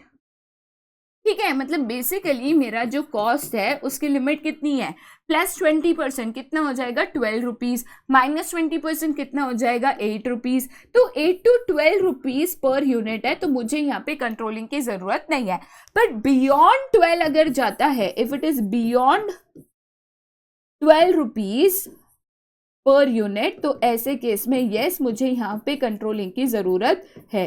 तो ये हम जो लिमिट सेट करते हैं, ये हम जो डिसीजन लेते हैं कि कब कंट्रोलिंग हमें करना चाहिए, कितने हद तक अगर चेंजेस आते हैं या डिविएशंस आते हैं तो हमें उसको चलाना चाहिए, कोई हमें कंट्रोलिंग की जरूरत नहीं है, इसको एग्जैक्टली क्या कहते हैं? तो बेटा इसको हम यहाँ पे कहते हैं management by exception. Management by exception का एक ही कहना होता है कि यहाँ पे अगर आप हर चीज को मैनेज करने गए, कंट्रोल करने गए तो पॉसिबल नहीं होगा। If you try to control everything you will end up controlling nothing. तो इसीलिए एक लिमिट सेट करो। माइन्यूट डिविएशंस अगर होते हैं तो उसको आप अवॉइड कर सकते हो, थोड़ा बहुत चेंजेस आ सकता है, 10% ऊपर नीचे हो सकता है, तो कंट्रोलिंग की जरूरत नहीं है। उससे ज्यादा हुआ, ये परमिसिबल लिमिट से ज्यादा अगर हुआ तब जाकर कंट्रोलिंग की जरूरत है। ठीक है, आगे जाते हैं टू द नेक्स्ट क्वेश्चन, जो कि कहता है dash is the process by which the manager brings order out of chaos, removes conflict among people, over work or responsibility sharing and creates an environment of suitable teamwork। तो यहाँ पे जब भी मैं वर्क एंड रिस्पॉन्सिबिलिटी शेयरिंग की बात करती हूँ तो ये तभी हो सकता है जब मैं एक तरीके से सुपीरियर सबऑर्डिनेट रिलेशनशिप डेवलप करूं। ठीक है, देखो बेटा बेसिकली क्या होता है, अगर सुपीरियर सबऑर्डिनेट रिलेशनशिप आप डेवलप कर देते हो तो ऐसे केस में आपको पता होता है कौन सुपीरियर है जिससे आपको ऑर्डर्स देना है, सुपीरियर को पता होता है कौन सबऑर्डिनेट्स है जिनको आपको ऑर्डर देना है, क्या वर्क फ्लो है, किसका क्या काम है। तो ये बेसिकली कौन डिसाइड करता है? तो ये आपका फंक्शन ऑफ ऑर्गेनाइजिंग यहाँ पे डिसाइड करता है। ठीक है, चलिए आगे जाते हैं टू द नेक्स्ट क्वेश्चन, जो कि पूछता है dash ensures that the heads of separate business units in the organization are responsible for the profit और loss of their own unit. ठीक है, और अपने यूनिट के ऊपर उनकी अथॉरिटी भी है। तो ये बेटा सिर्फ डिविजनल स्ट्रक्चर में पॉसिबल होता है, क्योंकि जब मैं कहती हूँ अपना यूनिट, जैसे फॉर एग्जाम्पल एक सिंपल सा मैं आपको एग्जाम्पल देती हूँ, मान के चलो हम यहाँ पे एग्जाम्पल लेते हैं, लेट अस से हिंदुस्तान यूनिलीवर। ठीक है, तो मान के चलो इनका एक प्रोडक्ट है फूड आइटम्स, ठीक है, सेकेंड इनका प्रोडक्ट है लेट अस से सोप्स। तो ऐसे केस में अगर मैं कहती हूँ फूड आइटम्स, तो फूड आइटम्स के अंदर उनके अपने डिपार्टमेंट्स हैं, और ये फूड आइटम्स को लेकर जो भी प्रॉफिट एंड लॉस है ये फूड आइटम डिपार्टमेंट का जो हेड है उसके अंडर है। सोप्स का जो भी प्रॉफिट एंड लॉस है वो सोप को जो भी हेड कर रहा है उसके अंडर है, वो उसको मैनेज करेगा। तो यहाँ पे हम separate authority, separate department, separate resources दे देते हैं, और हर एक प्रोडक्ट को लेकर उसकी जो भी प्रॉफिटेबिलिटी है, जो भी लॉस है, उसकी रिस्पॉन्सिबिलिटी यहाँ पे उस व्यक्ति पे होती है, वो एक दूसरे के ऊपर पास ऑन नहीं कर सकते। तो ये सिर्फ बेटा किधर पॉसिबल है, तो डिविजनल स्ट्रक्चर में पॉसिबल है। फंक्शनल स्ट्रक्चर में एक ही ऑर्गेनाइजेशन के अंदर डिफरेंट डिपार्टमेंट्स होते हैं, तो यहाँ पे पासिंग ऑफ रिस्पॉन्सिबिलिटी हो सकती है, लोग एक दूसरे के ऊपर यहाँ पे डाल सकते हैं। ठीक है, आगे जाते हैं टू द नेक्स्ट क्वेश्चन, जो कि कहता है in order to get feedback about its recently launch immunity boosting Ayurvedic medicine, Atulya limited conducted an online survey using a questionnaire to gather customer views and opinions. तो यहाँ पे कौन सा मार्केटिंग फंक्शन यूज हुआ है? क्या वो स्टैंडर्डाइजेशन है, प्रोडक्ट डिजाइनिंग है, कस्टमर सपोर्ट है, या फिर gathering and analysing market information है?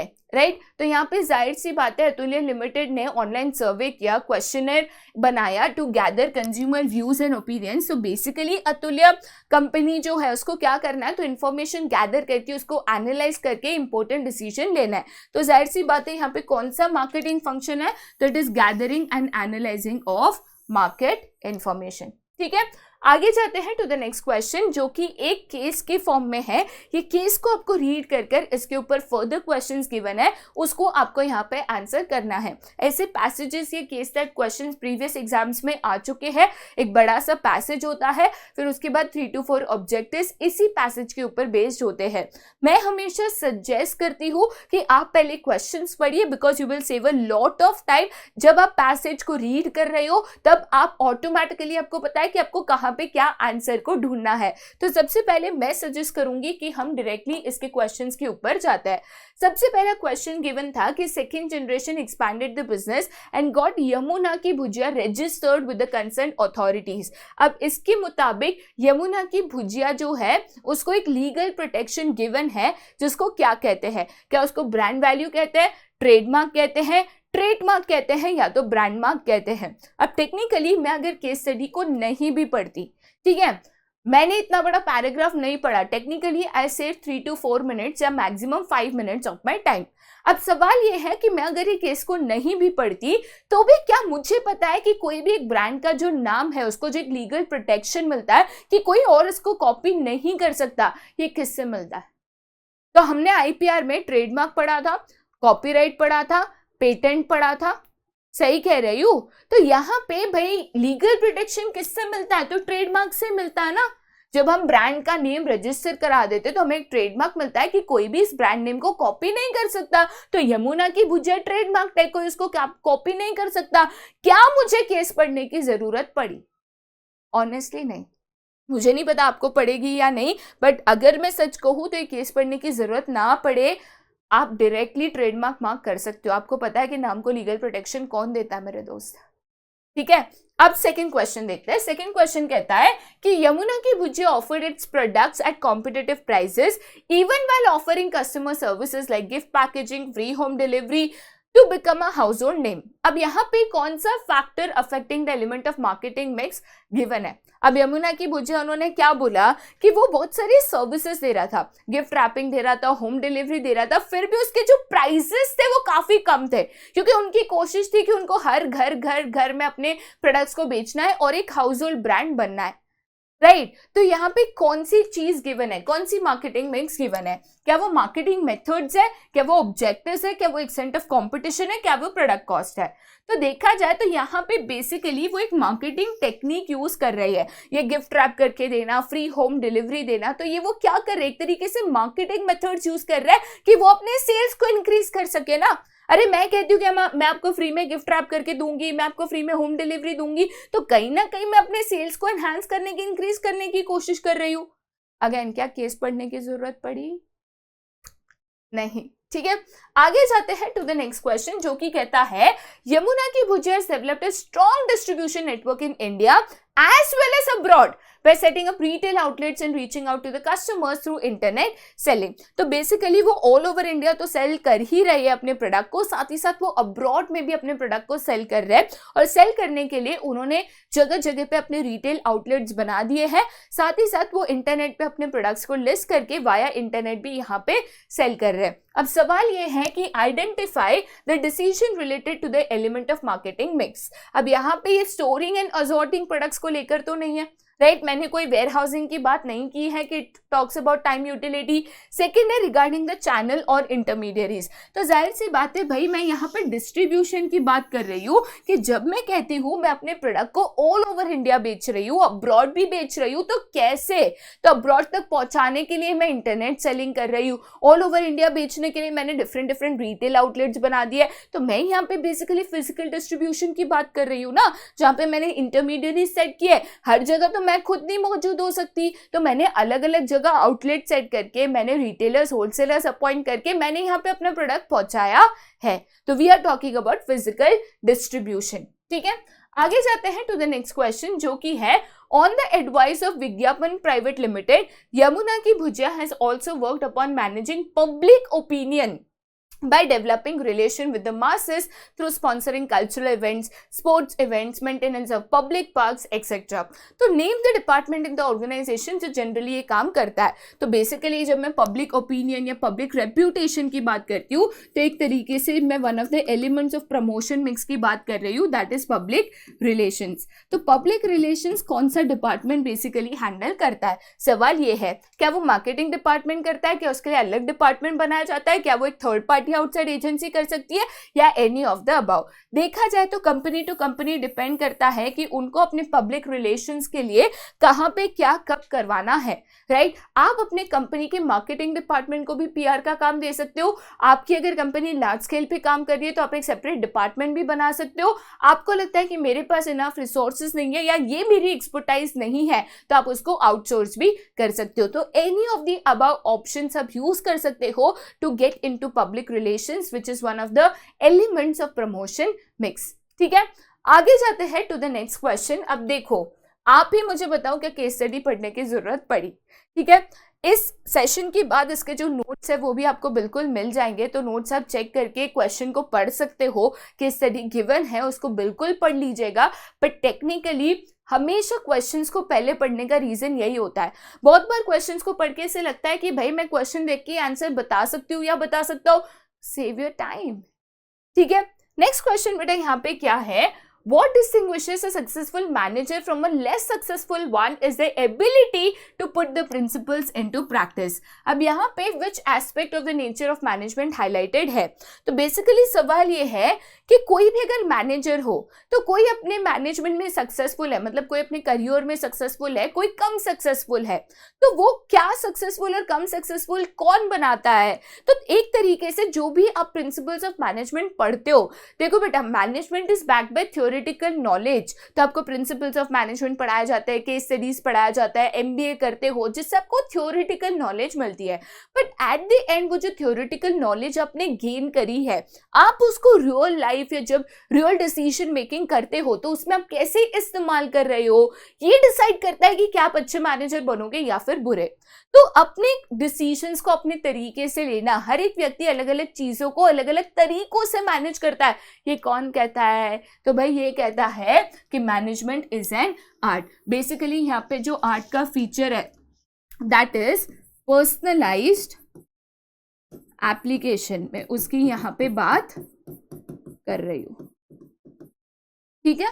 चलिए आगे जाते हैं टू द नेक्स्ट क्वेश्चन जो कि पूछता है dash provides a rational approach for setting objectives and developing appropriate courses of action for achieving pre determined objectives. तो जो प्री डिटरमाइंड ऑब्जेक्टिव्स है, तो एक तरीके से जो हम वो ऑब्जेक्टिव्स सेट करते हैं और फिर एक rational approach for setting objectives हम अपनाते हैं, तो उसको क्या कहते हैं? तो भाई यहाँ पे हम प्लानिंग की बात कर रहे हैं। जब प्लानिंग की बात होती है तो प्लानिंग का ही फर्स्ट स्टेप जो होता है, प्लानिंग प्रोसेस का जो फर्स्ट स्टेप है, that is setting of objectives. तो यहाँ पे मैं वही बात कर रही हूँ कि रैशनल ऑब्जेक्टिव्स हम सेट करते हैं और फिर वो ऑब्जेक्टिव्स को सेट करने के लिए आगे का प्रोसेस हम जो करते हैं, तो ये कहाँ पे होता है? प्लानिंग फंक्शन ऑफ मैनेजमेंट में होता है।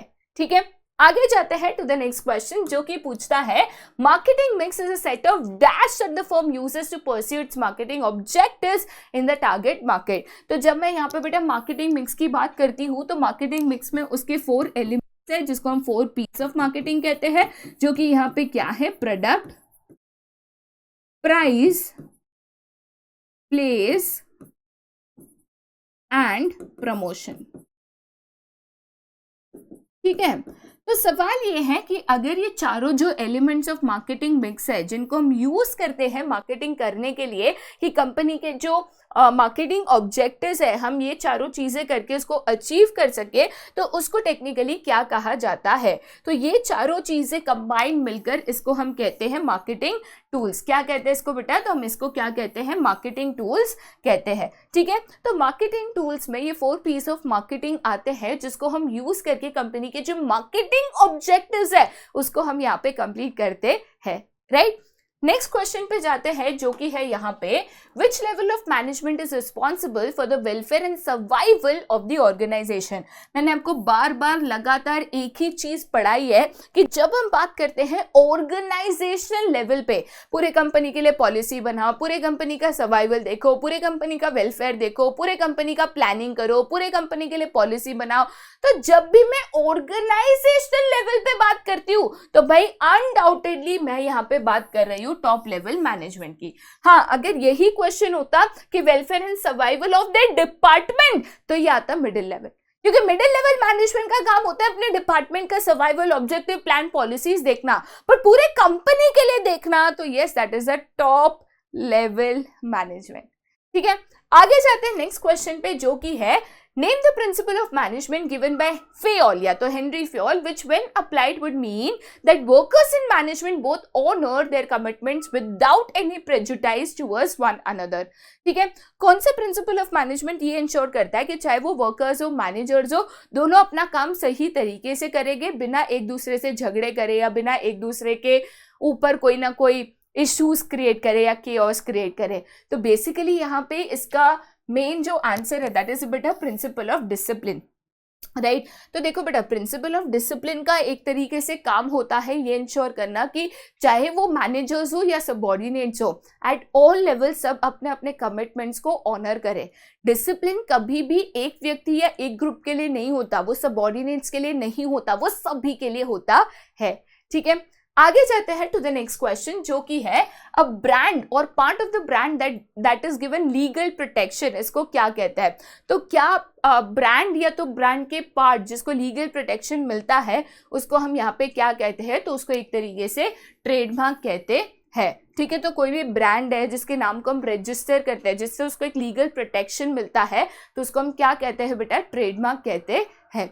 राइट, चलिए आगे जाते हैं to the next, that is grouping similar nature jobs into larger units called departments is the step in the process of one of the functions। So basically larger jobs जो है या अलग अलग similar activities है, उसको group करके एक department या एक head के अंदर लाना, तो basically सबसे पहले process को क्या कहते हैं? तो this is the process of departmentalization।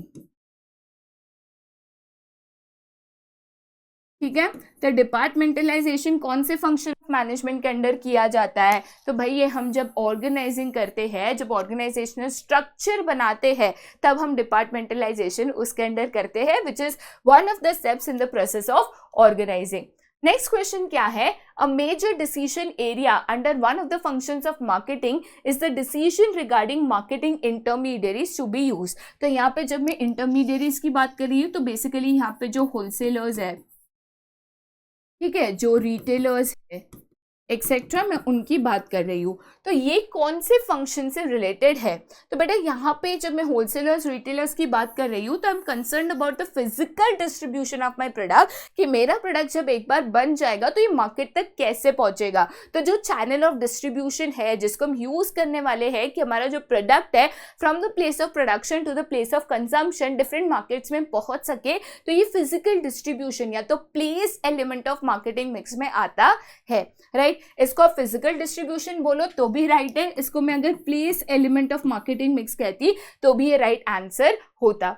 Next question क्या है? The nature of the relationship of our country with foreign countries is a major element of which of the components of business environment। तो बेटा जब भी दूसरे countries के साथ relation की बात करें तो यस, ये आपके जो पॉलिटिकल एनवायरनमेंट में आता है, आपके गवर्नमेंट के ऊपर डिपेंड करता है कि दूसरे कंट्रीज के साथ किस तरीके के रिलेशंस डेवलप करें। तो इसीलिए कोई दूसरे कंट्री में कभी भी कोई दिक्कत आती है, कहीं पे फ्लड आ गया, अभी जैसे टर्की में अर्थक्वेक आ गया तो इंडिया ने टर्की की बहुत मदद की। श्रीलंका जब टफ टाइम पे जा रहा था तो श्रीलंका ने खुद कहा था कि उस समय में सबसे ज्यादा अगर किसी ने दोस्ती निभाई है तो वो इंडिया था। तो ये जो पॉलिटिकल रिलेशन सब नेबरिंग कंट्रीज के साथ बनाकर रख रहे हैं, ये किसका डिसीजन होता है? तो कंट्री की गवर्नमेंट का होता है, इसीलिए ये पॉलिटिकल एनवायरनमेंट पे आता है।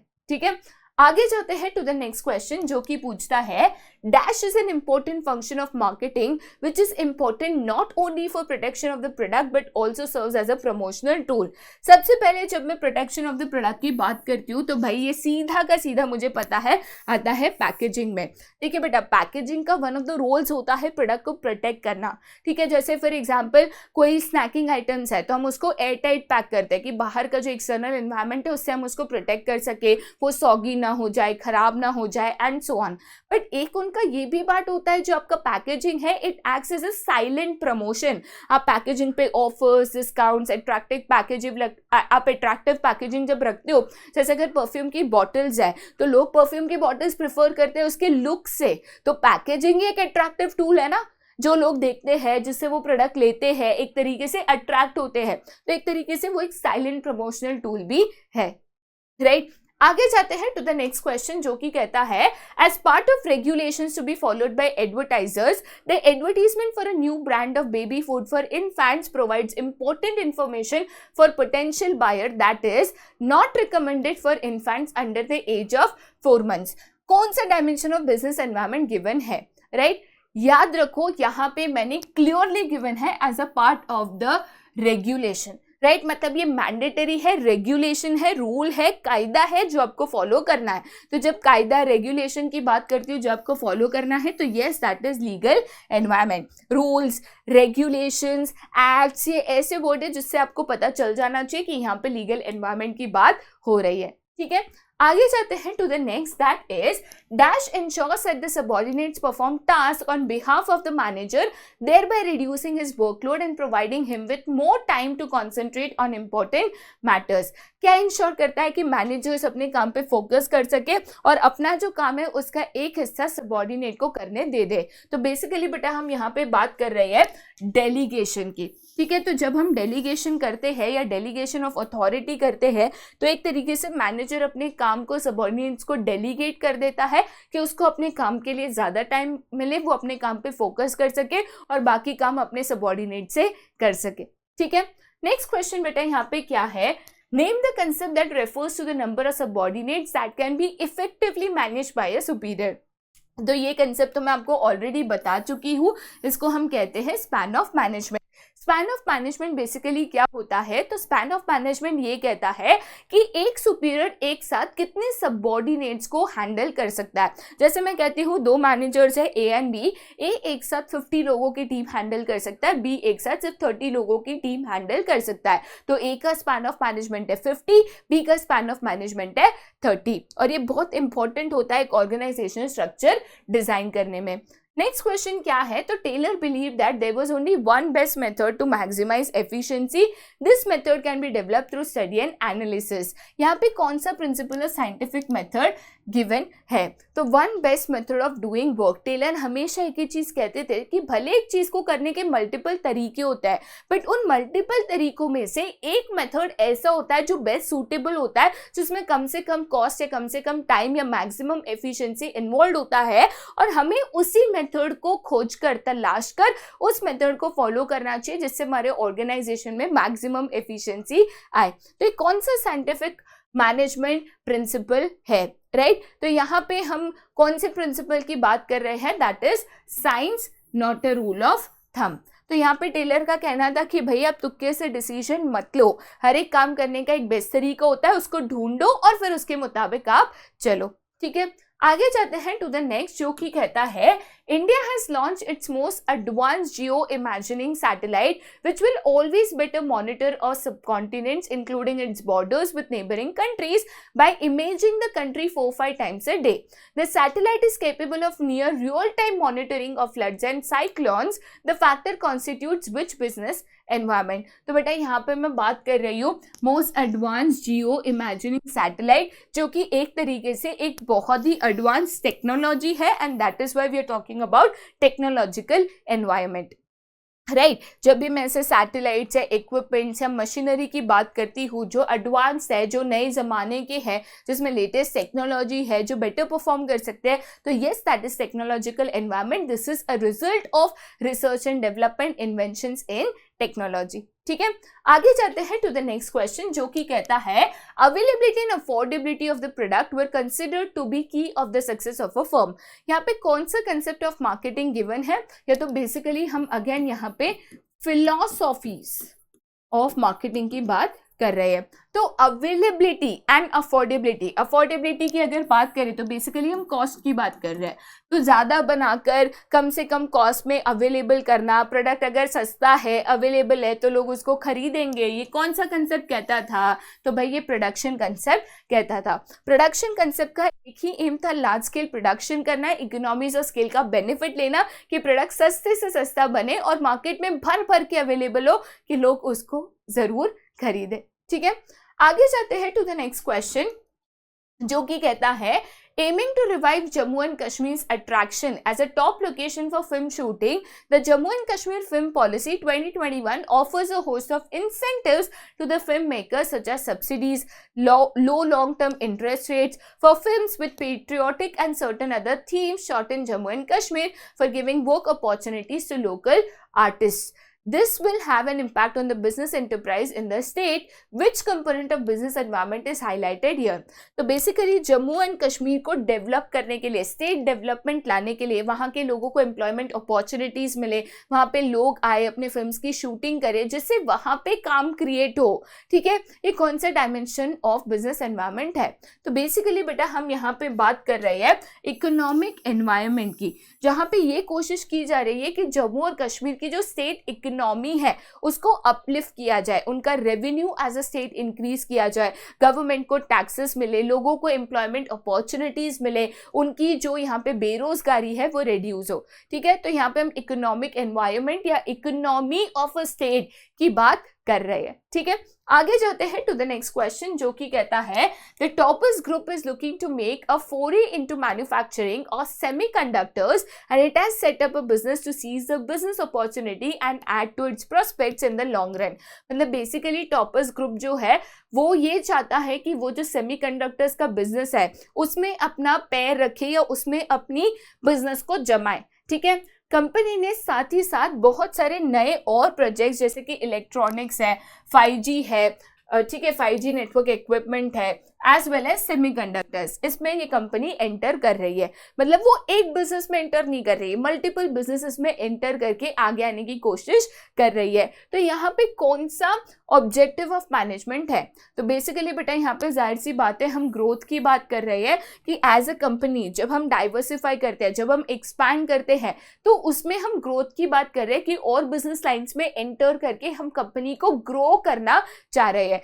देखिए बेटा मुझे नहीं पता कि यहाँ पे उनका प्रॉफिट हुआ है नहीं हुआ है, क्योंकि बिजनेसेस में जाना इसका मतलब ये नहीं होता है कि आपको प्रॉफिट होगा, आपको लॉस भी तो हो सकता है। इन्वेस्टमेंट इतना ज्यादा जा रहा है, रेवेन्यू नहीं हुआ तो क्या? सर्वाइवल तो है ही नहीं, क्योंकि कंपनी अगर सर्वाइवल देख रही है तो वो इतना ज्यादा पैसा अलग अलग चीजों में कहां से डालेगी, राइट? तो जाहिर सी बात है मैं यहाँ पे ग्रोथ की बात कर रही हूँ, which is one of the organizational objective of business. Technically ये जो तीनों है, ये तीनों कौन से कैटेगरी ऑफ बिजनेस ऑब्जेक्टिव्स है? तो यहाँ पे ये तीनों जो है ऑर्गेनाइजेशनल ऑब्जेक्टिव्स ऑफ बिजनेस में आते हैं, ठीक है? आगे जाते हैं to the next question. A manager in a conscious manner has to ensure that even where the members of a department willingly cooperate, coordination gives direction to the willing spirit. ये एक तरीके से थोड़ा सा रिपीटेटिव क्वेश्चन है जो मैं already करा चुकी हूँ, बट वापस क्वेश्चन एग्जैक्टली क्या कहता है कि कोई भी ऑर्गेनाइजेशन के मैनेजर्स है, हो सकता है कि उनकी टीम अच्छी है, खुद से कोऑपरेट करके काम कर रही है, बट फिर भी उनको इंश्योर करना होता है कि टीम्स के बीच में कोऑर्डिनेशन हो, सो दैट हम इंश्योर करें कि सभी लोग मिलकर टुवर्ड्स द सेम गोल यहाँ पे मूव कर रहे हैं. तो ये कौन सा फीचर ऑफ कोऑर्डिनेशन कहता है कि coordination is a deliberate function, कि मैनेजर्स चाहकर, मैनेजर्स को चाहिए कि यहाँ पे कोऑर्डिनेशन हो, इसीलिए वो कोऑर्डिनेशन ऑर्गेनाइजेशन में लाते हैं. ठीक है, चलिए तो यहाँ पे हम आगे जाते हैं टू द नेक्स्ट क्वेश्चन. अब नेक्स्ट क्वेश्चन बेसिकली बेटा क्या कहता है, for the following two statement choose the correct option. ठीक है, तो मेरा एक काम होता है जब भी करेक्ट ऑप्शन वाला स्टेटमेंट आता है ना, मतलब ये करेक्ट ऑप्शन वाले क्वेश्चंस आते हैं जो एग्जाम में एक आधा क्वेश्चन आएगा ही, तो इस तरीके में मैं जब स्टेटमेंट्स को पढ़ती हूँ, टिप्स क्यों दे रही हूँ, टू सेव योर टाइम. ठीक है, तो यहाँ पे जब मैं ये क्वेश्चंस को पढ़ती हूँ ना, मैं स्टार्टिंग में टिक मार्क कर लेती हूँ कि भाई ये करेक्ट है या नहीं है, ये मेरा काम होता है. ठीक है, तो जैसे मैंने यहाँ पे ये क्वेश्चन को पढ़ना है, तो मैं ये क्वेश्चन को पढ़ रही हूँ. स्टेटमेंट 1 है, अकाउंटेबिलिटी कैन बी डेलीगेटेड. भाई अकाउंटेबिलिटी को डेलीगेट नहीं कर सकते हो. Responsibility can be delegated completely. Responsibility कुछ हद तक डेलीगेट होती है, कंप्लीटली नहीं होती है. कि ऐसा नहीं कि पूरी जिम्मेदारी सौंप दी है, पूरा तेरा नहीं. आपकी जो जिम्मेदारी है उसका एक पार्ट आप डेलीगेट कर सकते हो. पूरा कैसे डेलीगेट करोगे, तो आप क्या करोगे, सही कह रही हूँ. तो responsibility to certain extent can be delegated, accountability तो डेलीगेट हो ही नहीं सकती. अगर आपने काम नहीं किया आपको ही जवाब देना है. आप नहीं कह सकते अरे यार मैंने उसको बोला था उसने नहीं किया, मेरी क्या गलती, नहीं बोल सकते. तो एक तरीके से दोनों स्टेटमेंट गलत है. तो मुझे यहाँ पे बस ये ऑप्शन देखना है जहाँ पे गिवन है कि दोनों स्टेटमेंट गलत है. जो यहाँ पे ऑप्शन डी में गिवन है, मैंने उसको यहाँ पे डायरेक्टली मार्क कर दिया. राइट, बहुत क्विकली ये चीजें हो सकती है, वरना आप दोनों स्टेटमेंट को पढ़ोगे, फिर ऑप्शन 1 पढ़ोगे, फिर 2 पढ़ोगे, फिर कंफ्यूज होगे, वापस दोनों को पढ़ोगे, बहुत यहाँ पे टाइम जा सकता है. तो ऐसे केस में स्टेटमेंट पढ़ते वक्त राइट रॉन्ग कर दो, करेक्ट ऑप्शन यहाँ पे चूज कर लो. राइट, आगे जाते हैं टू द नेक्स्ट क्वेश्चन जो कि कहता है the CEO of Radhe Cycles Private Limited mister Kumar wants to get maximum output from the employees at a competitive cost. On the other hand Ramakant जो उनकी कंपनी के एम्प्लॉय है, उनको मैक्सिमम सैलरी चाहिए, वो भी कम से कम काम करके. तो यहाँ पे कौन सा प्रिंसिपल रमाकांत वायलेट कर रहा है. ठीक है, अब देखिए कम काम करके ज्यादा पैसा चाहिए, ऐसा होता है क्या, तो इसमें तो कंपनी का नुकसान हो रहा है ना. राइट, तो कौन सा प्रिंसिपल वायलेट हो रहा है, यहाँ पे जो प्रिंसिपल वायलेट हो रहा है that is the subordination of individual interest to general interest. Subordination of individual interest to general interest क्या कहता है कि जब भी हम फायदे की बात करें तो हमें ऑर्गेनाइजेशन का फायदा पहले, अपना फायदा बाद में सोचना चाहिए. तो कोई भी ऑर्गेनाइजेशन बेनिफिट कब करता है, जब उनका ऑप्टिमम यूज ऑफ रिसोर्सेज होता है, जब वो कम कॉस्ट में ज्यादा एफिशिएंसी ला सकता है. अब रमाकांत अपना फायदा देख रहे हैं, ऑर्गेनाइजेशन का नुकसान देख रहे हैं, जो कि violation of the principle of subordination of individual interest to general interest है. ठीक है, आगे जाते हैं टू द नेक्स्ट क्वेश्चन जो कि कहता है arrange the following steps in the process of organizing in the correct sequence. अब जैसे मैंने कहा था, बहुत बार रिपीटेटिवली कहा था कि प्रोसेस में सीक्वेंस बहुत इंपॉर्टेंट होता है, वो in the form of objective भी आ सकता है. वन ऑफ द एग्जांपल्स आपके सामने मैंने रख दिया है. राइट, तो जब मैं यहाँ पे प्रोसेस ऑफ ऑर्गेनाइजिंग के स्टेप्स की बात करती हूँ, अब प्रोसेस है ना, तो अगेन क्वेश्चन पढ़ते वक्त ही मैं इसमें 1 2 3 4 मार्क कर दूंगी. ठीक है, अब जैसे पहला है असाइनमेंट ऑफ ड्यूटीज जो फर्स्ट स्टेप नहीं है, डिपार्टमेंटलाइजेशन जो फर्स्ट स्टेप नहीं है, identification and division of work, yes ये आपका फर्स्ट स्टेप है. Identification and division of work के बाद हम करते हैं डिपार्टमेंटलाइजेशन. डिपार्टमेंटलाइजेशन करने के बाद हम करते हैं असाइनमेंट ऑफ ड्यूटीज, और उसके बाद हम reporting relationship, superior subordinate relationship develop करते हैं. तो करेक्ट आंसर होना चाहिए CBAD. राइट, तो CBAD दिख रहा है क्या, तो ये दोनों C से स्टार्ट हो रहे हैं. ठीक है, CBCB, CBAD, CBDA, तो this is the right option. ठीक है, तो अगेन जब मैं सीक्वेंस देख रही हूं तभी मुझे 1 2 3 4 यहाँ पे मार्क करके लेना है.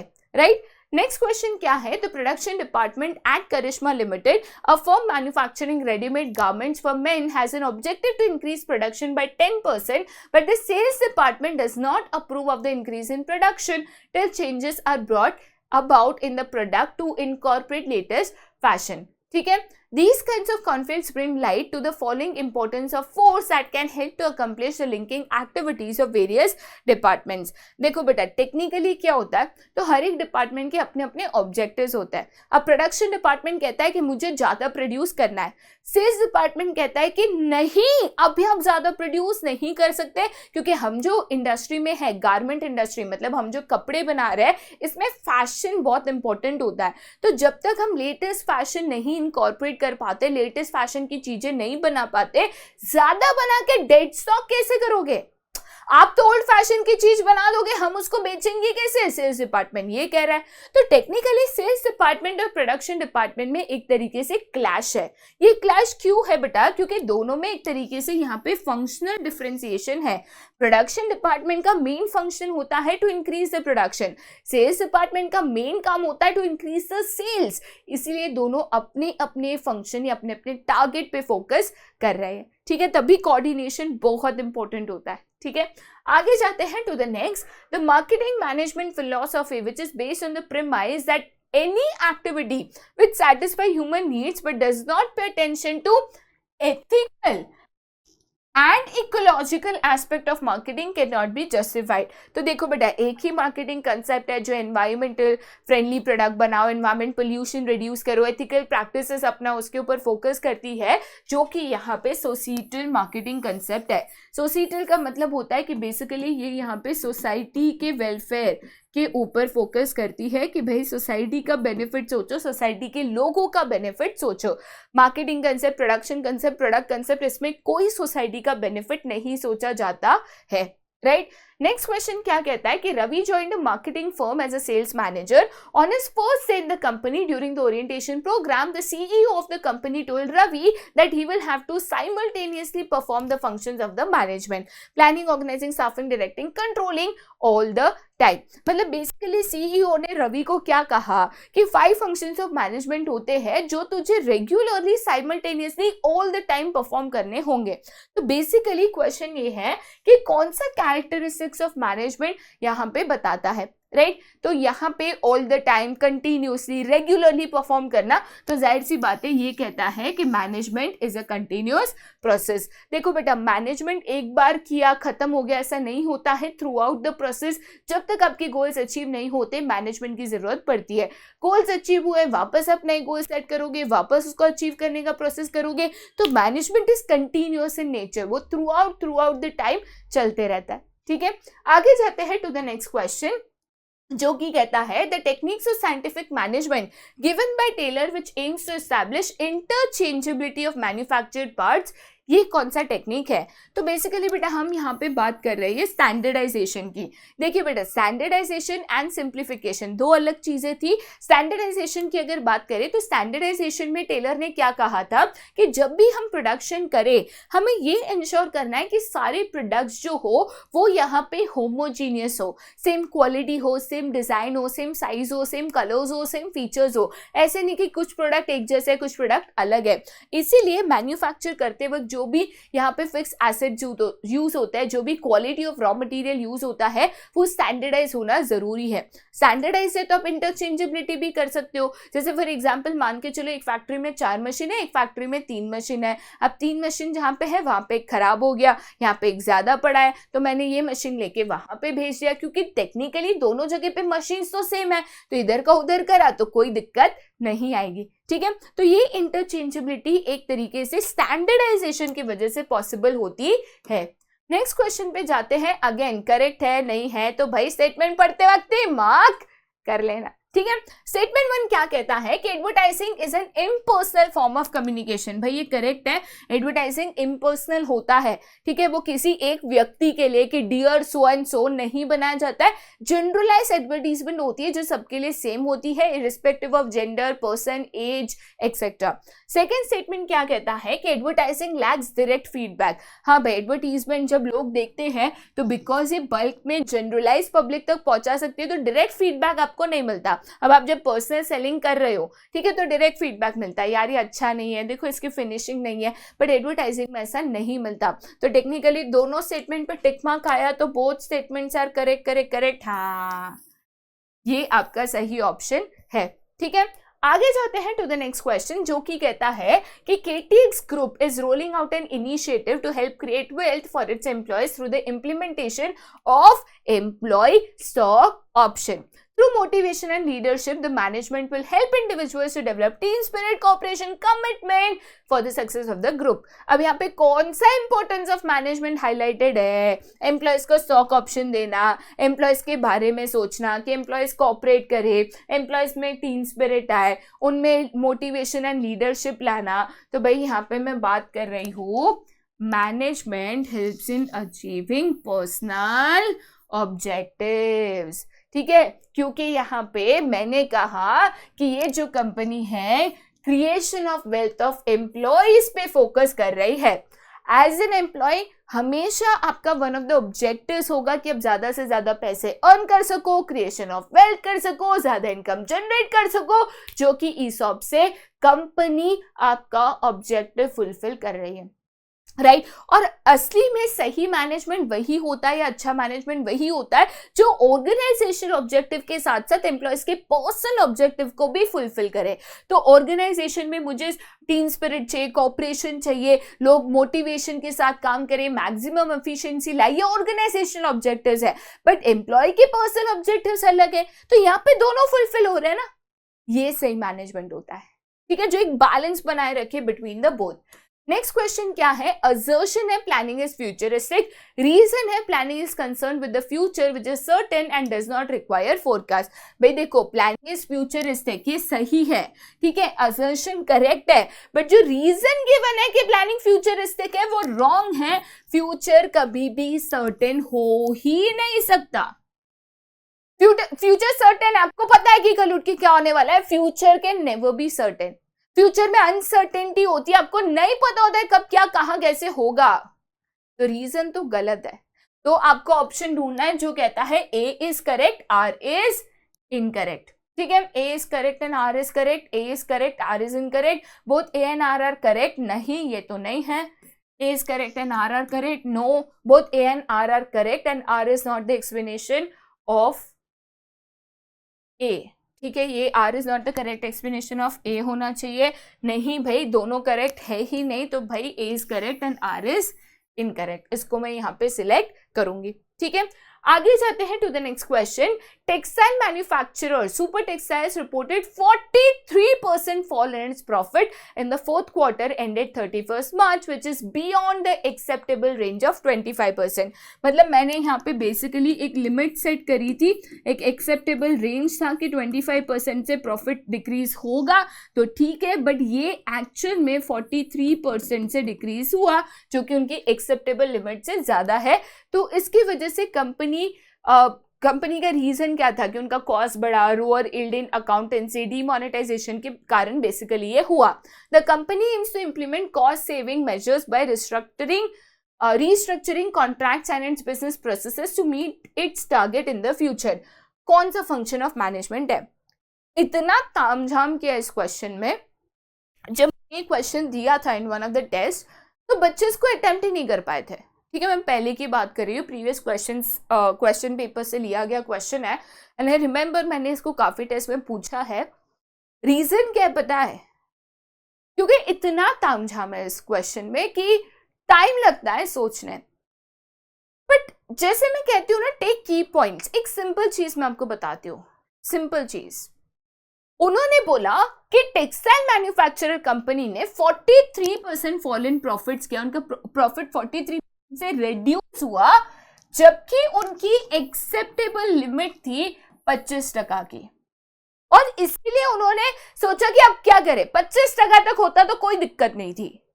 तो बेटा टेक्निकली मैं यहां पे बात कर रही हूं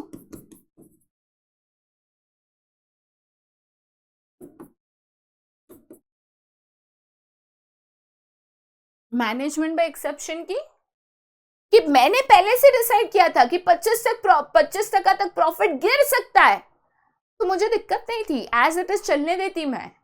बट उससे ज्यादा हुआ तो अब मुझे एक्शन लेना पड़ा। द मैनेजमेंट बाय एक्सेप्शन किसकी टेक्निक है भाई साहब? कंट्रोलिंग की टेक्निक है ना, तो that is your right option. Simple है, ठीक है। आगे जाते हैं to the next question.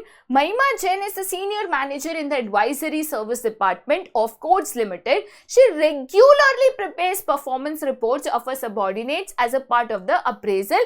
Identify the step of controlling process performed by her. ठीक है, तो यहाँ पे जब मैं महिमा की बात कर रही हूँ तो उसका काम है अपने जो अंडर लोग काम करते हैं उनकी परफॉर्मेंस अप्रेजल रिपोर्ट्स को बनाना, उनके काम को रेगुलरली चेक करना और अकॉर्डिंगली उनके परफॉर्मेंसेस को देखना और अप्रेजल्स को डिसाइड करना।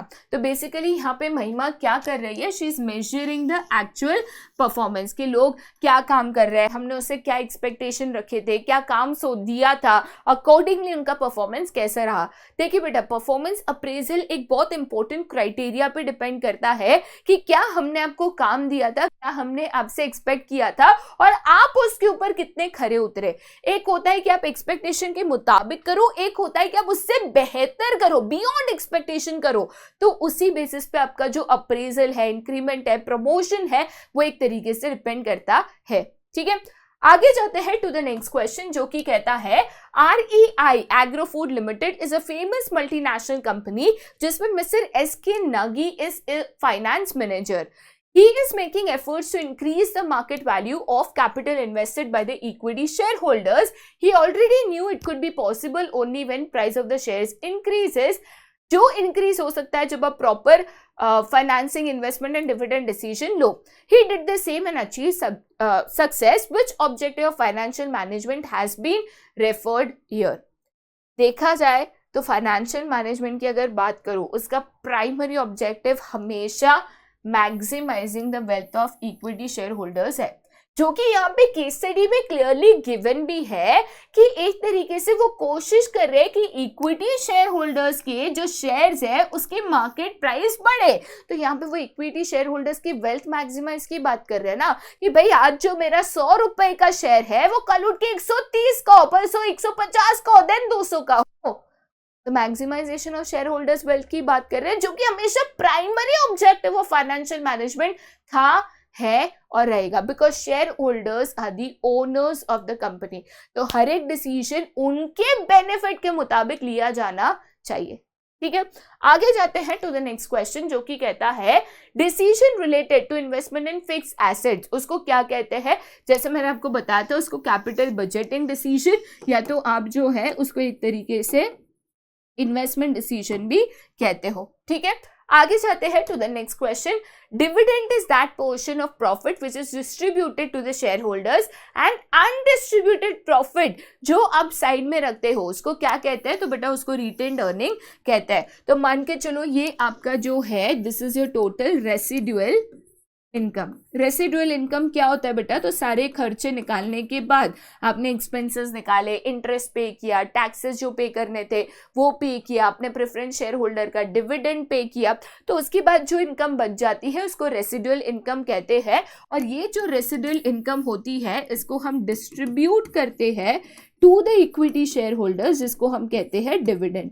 बट काफी बार कंपनी क्या करती है कि इस रेसिडुअल इनकम का एक जो हिस्सा है उसको साइड में रख देती है और बाकी ये जो बचा हिस्सा है इसको वो डिविडेंड के तौर पे डिस्ट्रीब्यूट कर देती है। तो ये जो हिस्सा हमने साइड में रखा बेटा इसको क्या कहते हैं?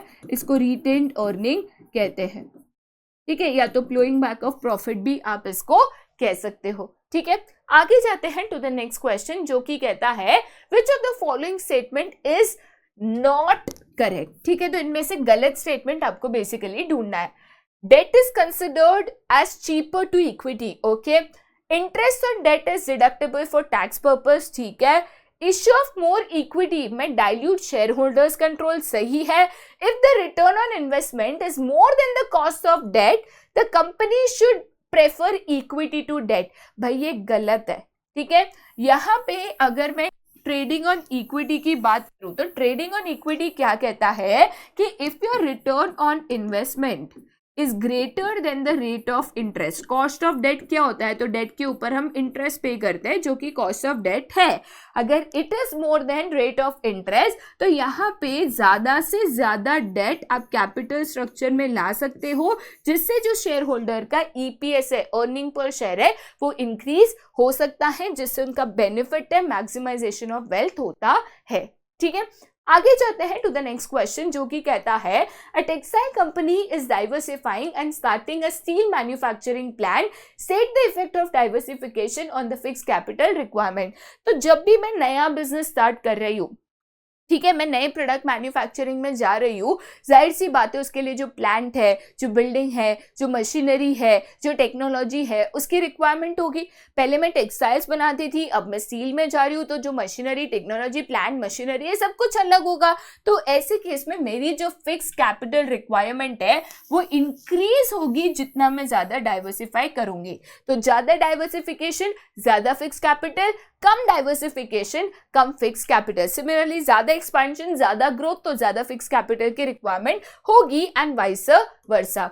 नेक्स्ट क्वेश्चन क्या कहता है, in the paint industry various raw materials are mixed in different proportions with petroleum for manufacturing different kinds of paint.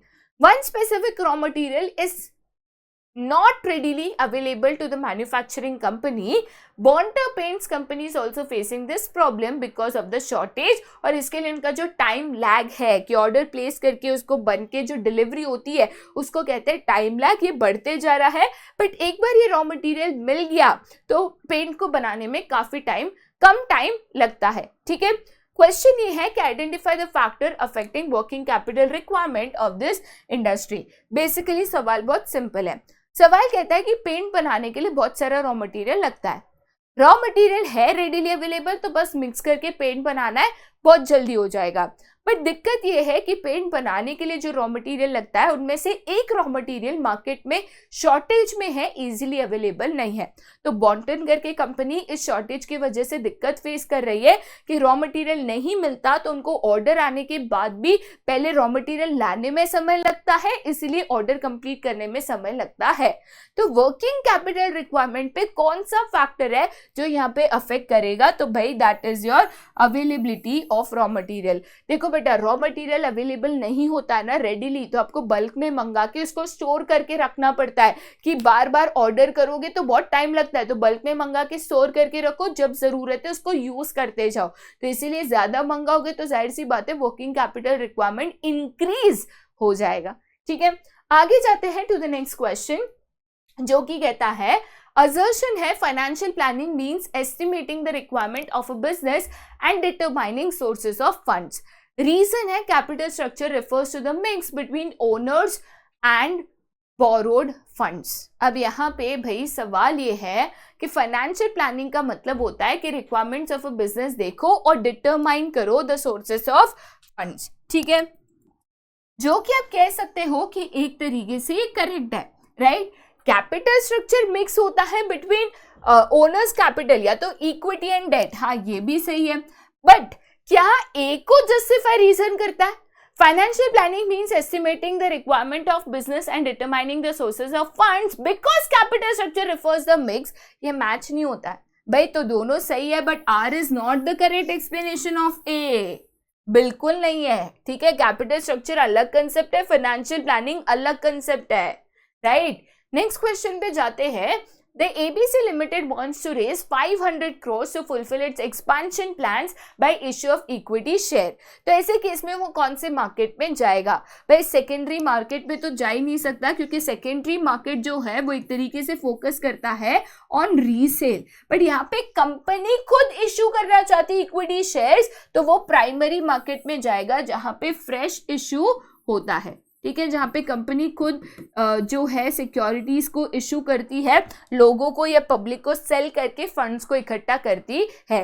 Secondary market में कभी भी कंपनीज एंटर नहीं करती, यहाँ पे बहुत बायर एंड सेलर इन्वेस्टर होती है, राइट। तभी यहाँ पे रीसेल का बात होता है। आगे जाते हैं टू द नेक्स्ट क्वेश्चन, जो कि कहता है in primary market first time issue of shares to be publicly traded in the stock market, इसको क्या कहते हैं? तो इसको बेसिकली आईपीओ या तो क्या कहते हैं, इनिशियल पब्लिक ऑफर कहते हैं। इसको आप आईपीओ भी कह सकते हो। जब भी वर्ड यूज होता है first time issue, it is initial public offer. Next question पे जाते हैं, जो कि कहता है which of the following is a depository form for the purpose of ensuring free transferability of shares in India. तो बेसिकली इंडिया में दो ही डिपॉजिटरी है, एनएसडीएल एंड सीडीएसएल। तो इन दोनों में से कोई भी नाम होगा, इंडिया में दो ही डिपॉजिटरी है, आपको याद रखना है। ठीक है, आगे जाते हैं। Mister A an existing share holder of a company is offered the right to buy new shares in the proportion to the number of shares जो उनके पास ऑलरेडी है। तो इसको क्या कहते हैं? तो बेटा इसको राइट्स इशू कहते हैं। राइट्स इशू मैंडेटरी है एज पर कंपनीज एक्ट, जो कि कहता है कि अगर एक एग्जिस्टिंग कंपनी जिसके एग्जिस्टिंग शेयर होल्डर्स है, जो पहले ऑलरेडी शेयर्स इशू करके सेल कर चुकी है, अगर वो न्यू इशू करती है तो जो भी न्यू इशू ऑफ शेयर्स है, कायदे के मुताबिक उनको पहले वो एग्जिस्टिंग शेयर होल्डर्स को ऑफर करना है। अगर वो उसको खरीदे, ठीक है, ना बोले तब जाके वो आउटसाइड पब्लिक को इसको ऑफर फॉर सेल कर सकती है। देखो बेटा याद रखना कभी भी कि एग्जिस्टिंग शेयर होल्डर्स को जब भी शेयर्स ऑफर होते हैं, उनके जो करंट प्रपोर्शन ऑफ शेयर है, जैसे टोटल 100 शेयर्स है, मेरे पास उसमें से करंटली 2% है, तो न्यू इशू में अगर 50 शेयर्स इशू हुए हैं तो उसका 2% मुझे ऑफर किया जाएगा। ठीक है, मतलब परसेंटेज में प्रपोर्शन डिसाइड होता है, तो न्यू इशू का भी उतना ही परसेंटेज आप सब्सक्राइब कर सकते हो। ठीक है, आगे जाते हैं टू द नेक्स्ट क्वेश्चन, जो कि कहता है these days the development of a country is also judged by its system of transferring finance from sector where it is in surplus to the sector where it is needed the most. To give strength to the economy, SEBI is undertaking measures to develop the capital market. These market helps the savers and investors in directing the available funds into most productive investment opportunity. तो ये कौन सा function है जो perform किया जा रहा है? तो भाई यहाँ पे जहाँ पे भी सरप्लस है, राइट, जो सेवर्स है या जो इन्वेस्टर्स है, जिनके पास यहाँ पे एक तरीके से सरप्लस फंड्स है, इन सरप्लस फंड्स को लेकर जब आप इसको एक तरीके से इन्वेस्ट करते हो इनटू मोस्ट प्रोडक्टिव ऑप्शन, जहां पे ये सरप्लस फंड जो आइडल पड़ा है उसको लेकर आप यूज करो, जिससे प्रोडक्शन हो, जिससे बिजनेसेस ग्रो हो। तो इस कंसेप्ट को क्या कहते हैं? इसको कहते हैं mobilization of savings and channelizing them into most productive use. ये मोबिलाइजेशन का मतलब भी होता है कि एक जगह से लेकर दूसरे जगह पे उसको देना।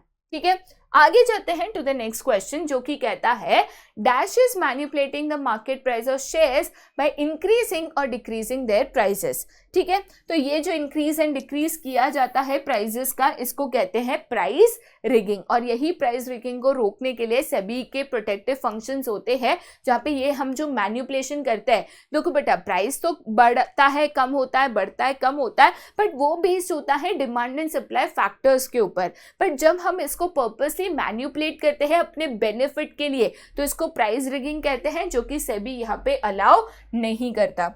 नेक्स्ट क्वेश्चन क्या है कि सीका लिमिटेड, अ रेप्यूटेड इंडस्ट्रियल मशीन मैन्युफैक्चरर, उनको 20 करोड़ के एडिशनल कैपिटल की जरूरत है क्योंकि उनको अपने बिजनेस को एक्सपैंड करना है। अब उनके जो फाइनेंस मैनेजर है मिस्टर नरेंद्र सिंह सजेस्ट करते हैं कि शेयर्स में be sold to investing public through intermediaries as it will be less expensive. मतलब हम शेयर्स इशू करें, खुद सेल करें तो ज़्यादा उसमें प्रोसेसेस होंगे, एक्सपेंसिव होंगे, उससे अच्छा हम इंटरमीडियरी को बेच देते हैं, वो आगे जाके पब्लिक को सेल करेंगे। तो यहाँ पे कौन सा मेथड यूज हुआ है, राइट? तो यहाँ पे बेसिकली हम इसको क्या कहते हैं? इसको हम कहते हैं ऑफर फॉर सेल। ठीक है, आई एम वेरी सॉरी, बेसिकली हम इसको यहाँ पे क्या कहते हैं? हम इसको कहते हैं प्राइवेट प्लेसमेंट। ठीक है, जहाँ पे प्राइवेट प्लेसमेंट के द्वारा हम ये इंटरमीडियरीज को सेल कर देते हैं rather than directly selling it to the public. ठीक है, आगे जाते हैं टू द नेक्स्ट क्वेश्चन जो कि कहता है under which of the following methods training is not provided to the employees at the place where he actually performs the work. तो देखिए कोचिंग में आपको जहां पे आप होते हो वही ट्रेनिंग दी जाती है, इंटर्नशिप में काम करते करते आप सीखते हो, जॉब रोटेशन में आप डिफरेंट डिफरेंट डिपार्टमेंट्स में काम करते हुए सीखते हो, बट कॉन्फ्रेंसेस ऐसे स्पेशल प्रोग्राम्स होते हैं जो outside conferences and seminars conduct किए जाते हैं जहाँ पे आप आउटसाइड ऑफ द ऑर्गेनाइजेशन एक जगह पे जाके उसको अटेंड करते हो, सुनते हो, नोट डाउन करते हो, सीखते हो, तो that is of the job एक तरीके से। ठीक है, आगे जाते हैं टू द नेक्स्ट क्वेश्चन जो कि कहता है a company gets application on end of even without declaring any vacancy, however as and when the vacancy arises the company makes use of such application। तो एक कौन सा सोर्स ऑफ रिक्रूटमेंट है? तो बेसिकली बेटा इसको कहते हैं कैजुअल कॉलर्स। से कैजुअल कॉलर्स में बेसिकली हम क्या करते हैं, तो एक डेटाबेस ऑफ एप्लीकेंट्स मैनेज करते हैं। ठीक है, जहाँ पे अगर हम मेरे पास जॉब वैकेंसी नहीं है फिर भी कोई कहता है कि कोई भी जॉब होगा मेरे लायक तो बताना, तो हम ऐसे लोगों के डेटास को कलेक्ट करते हैं जो प्रीवियस एप्लीकेंट्स है। मान के चलो एक पर्टिकुलर जॉब पोजीशन थी, उसमें बहुत सारे लोगों ने अप्लाई किया, उनमें से कोई रिजेक्ट हो गए तो उनका भी डेटा इसमें कलेक्ट करते हैं एंड देन हम फाइनली इन लोगों को कैजुअल कॉलिंग के द्वारा जब न्यू वैकेंसीज आती है कॉल करके पूछते हैं कि क्या वो हमारी कंपनी में इंटरेस्टेड है, क्या ये जॉब करना चाहेंगे एंड सो ऑन।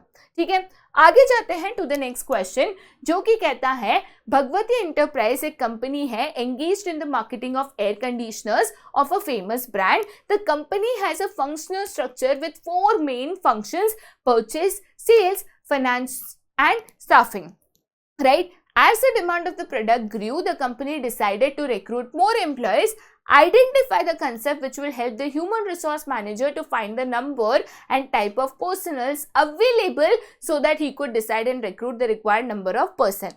तो कितने लोग ऑलरेडी अवेलेबल है अगर मुझे ये चेक करना है तो मैं क्या करती हूँ, वर्कफोर्स एनालिसिस करती हूँ।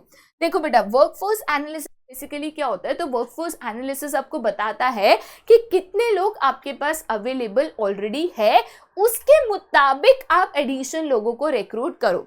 वर्कलोड में हम बस ये देखते हैं कितने लोग लगेंगे, बट यहाँ पे ये पूछा है कि मुझे ये देखना है how many people are already available, तो वो हम वर्कफोर्स एनालिसिस में करते हैं। देन इसका और इसका कंपैरिजन करके हम एडिशनल रिक्रूटमेंट डिसाइड करते हैं।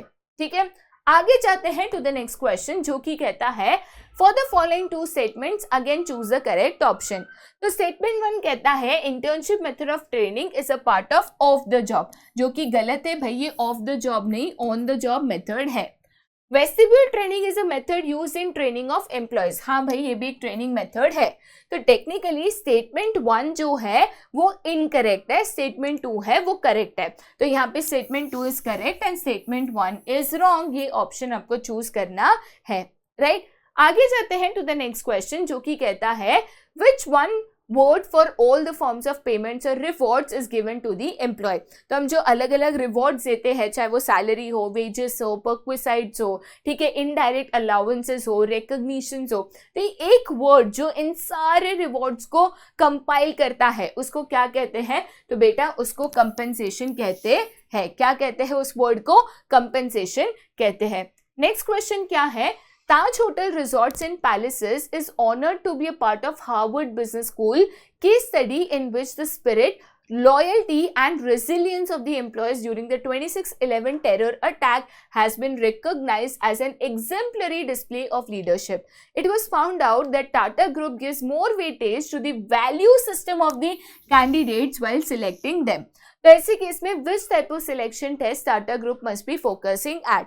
जब भी हम कहते हैं कि एम्प्लॉयज की जो वैल्यू है, जो उनकी सोच है, उसके ऊपर हम फोकस करते हैं, तो एक कौन से टेस्ट से पता चलती है, तो बेटा हम इसको कहते हैं पर्सनालिटी टेस्ट। ठीक है, तो पर्सनालिटी टेस्ट कंडक्ट करके आप एक एम्प्लॉय की जो वैल्यू है, जो उनकी सोच है, जो उनकी बिलीव्स है, उसके ऊपर आप फोकस कर सकते हो। तो टाटा ग्रुप ने कहा कि हम जब एम्प्लॉयज को सिलेक्ट करते हैं तो उनकी वैल्यूज बिलीव्स बहुत मायने रखती है, एक फैक्टर होता है जिसके बेसिस पे हम सिलेक्शंस कंडक्ट करते हैं। ठीक है, आगे जाते हैं टू द नेक्स्ट क्वेश्चन जो कि कहता है suggest what can be done to develop the skills and abilities of employees for producing high quality products by using high tech machineries। तो ऐसे केस में बेटा जब भी हाई टेक मशीनरीज के यूज का सवाल आता है कि आप हाई टेक मशीन्स को यूज करके आप क्या कर सकते हो कि एम्प्लॉयज अच्छे से अच्छा प्रोडक्ट बनाए, तो हम यहाँ पे फोकस करते हैं ट्रेनिंग के ऊपर।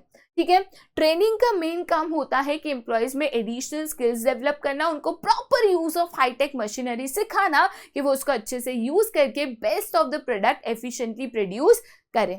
ठीक है, आगे जाते हैं टू द नेक्स्ट क्वेश्चन जो कि कहता है which of the following is not an advantage of directing. ठीक है, इनिशिएट्स एक्शन, भाई ये तो वो करता है।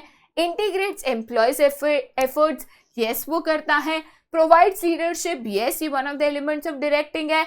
रेस्ट्रिक्ट्स चेंजेस, नहीं, उल्टा हमें चेंजेस को मोटिवेट करना है, रेजिस्टेंस को कम करना है, चेंजेस को बढ़ावा देना है, ना कि रेस्ट्रिक्ट करना है कि ऑर्गेनाइजेशन में चेंजेस ना लाया जाए। तो ये one of the advantages of directing नहीं है। ठीक है, आगे जाते हैं to the next question. Suraj works as a manager in Ignite Limited. He has been given the Best Employee Award. The reason for such award is that he has been able to integrate group efforts and has been able to get maximum out of his subordinates by attaining the willing cooperation. His qualities like initiative, self-confidence and socializing has helped him achieve the objectives. तो यहाँ पे कौन सा function सूरज perform कर रहा है? ठीक है, तो कहा गया है कि इस अवार्ड का रीजन है कि वो ग्रुप एफर्ट्स को इंटीग्रेट कर रहा है, अपने सबऑर्डिनेट से मैक्सिमम एफिशिएंसी लाके दे रहा है। तो भाई ये कब हो सकता है? जब सूरज प्रॉपर डायरेक्टिंग फंक्शन को निभा रहा है, राइट। सबऑर्डिनेट से मैक्सिमम एफिशिएंसी लाना, उनसे मैक्सिमम काम करवा के लेना, उनको कॉन्स्टेंटली मोटिवेटेड रखना, ये कौन से फंक्शन में आता है? तो भाई ये डायरेक्टिंग फंक्शन में आता है। ठीक है, आगे जाते हैं टू द नेक्स्ट क्वेश्चन जो कि कहता है workers are always unwilling to take up any extra work. Due to rise in demand, a firm wants them to cooperate. The supervisor is finding it difficult to cope up with this situation. तो कौन सा element of directing suitable है? तो workers जब willingly काम नहीं कर रहे तो बेटा they lack motivation. तो जब आप उनको motivate करोगे, जब आप उनको कोई incentives offer करोगे, तभी तो वो additional work लेंगे। अब मैं क्यों additional वरना work करूँ unless I'm not motivated? तो उनमें motivation का कमी है। तो ऐसे केस में सुपरवाइजर को उनको मोटिवेट करना चाहिए, डिफरेंट इंसेंटिव्स ऑफर करने चाहिए जिससे वर्कर्स जो है विलिंगली एडिशनल काम करने तैयार हो जाए। नेक्स्ट क्वेश्चन क्या है कि for the following two statements again choose the correct option. To motivate employees only positive motivation can be use, ये गलत स्टेटमेंट है। Motivators can be negative as well as positive, ये करेक्ट है। देखो बेटा मोटिवेशन सिर्फ पॉजिटिव नहीं होता, हाँ आप इंसेंटिव्स, रिवॉर्ड्स, अवार्ड्स दिखा के मोटिवेट कर सकते हो, बट कभी कभी मोटिवेट करने के लिए पनिशमेंट्स का भी इस्तेमाल किया जाता है, जैसे कि ट्रांसफर्स, जैसे कि डिमोशन, ठीक है, जैसे कि नौकरी से निकाल देना। तो ये भी एक मोटिवेटिंग फैक्टर होता है कि मुझे प्रमोशन चाहिए, डिमोशन नहीं चाहिए, मुझे पनिशमेंट नहीं चाहिए, तो मुझे अच्छा परफॉर्म करना है। तो motivators can be negative as well as positive. ठीक है, तो यहाँ पे स्टेटमेंट 1 जो है इनकरेक्ट है, स्टेटमेंट 2 जो है वो करेक्ट है। तो again statement 2 is correct and statement 1 is wrong. ये ऑप्शन यहाँ पे आपको सिलेक्ट करना है। आगे जाते हैं to the next question. XYZ company offers its directors certain benefits such as car, housing, medical facilities apart from basic salary. तो name the incentive provided here by the company. तो इसको हम क्या कहते हैं? perquisites कहते हैं। जो हम additional incentives except for salary देते हैं बेटा उसको क्या कहते हैं? पर्क्स है, तो perquisite कहते हैं। यहाँ पे मैंने शेयर्स ऑफर नहीं किया तो स्टॉक ऑप्शन नहीं है।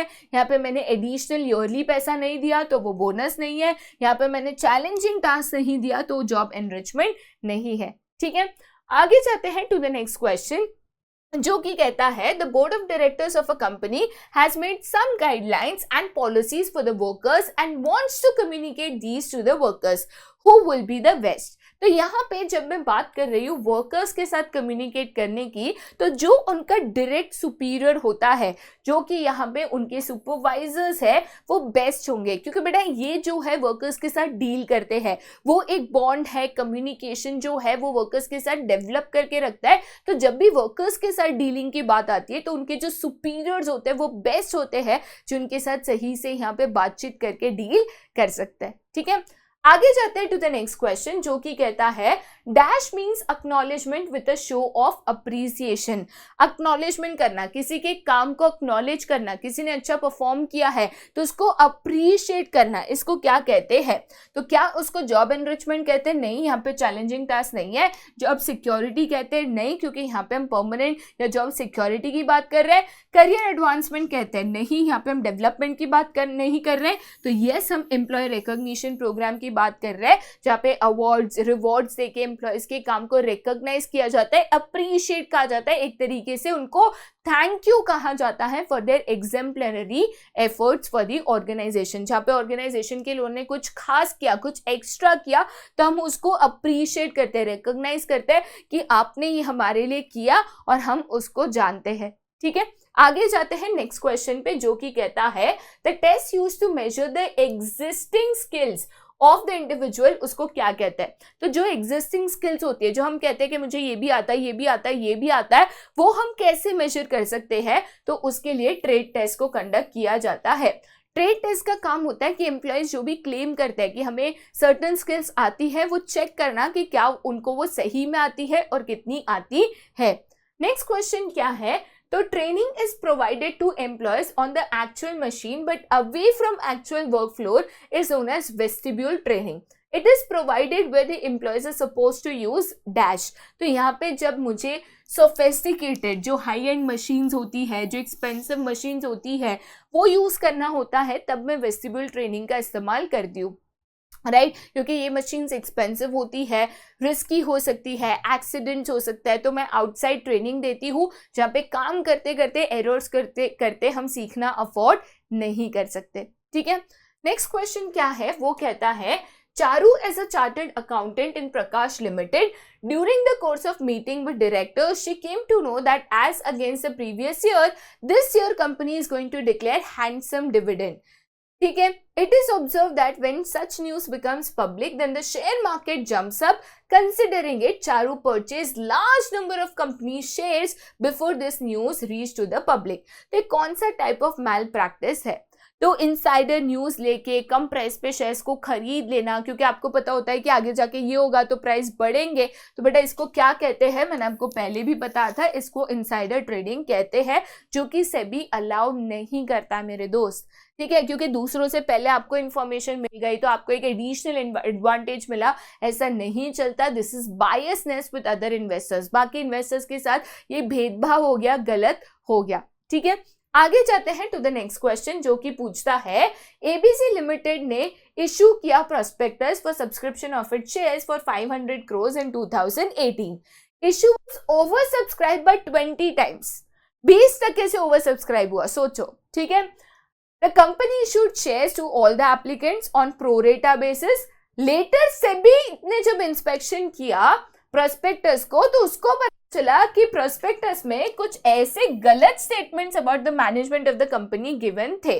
तो सेबी ने कंपनी पे 5 करोड़ का फाइन लगाया और 3 एग्जीक्यूटिव डायरेक्टर्स को बैन कर दिया to deal in security market 3 साल के लिए। तो कौन सा फंक्शन सेबी ने यहाँ पे परफॉर्म किया है?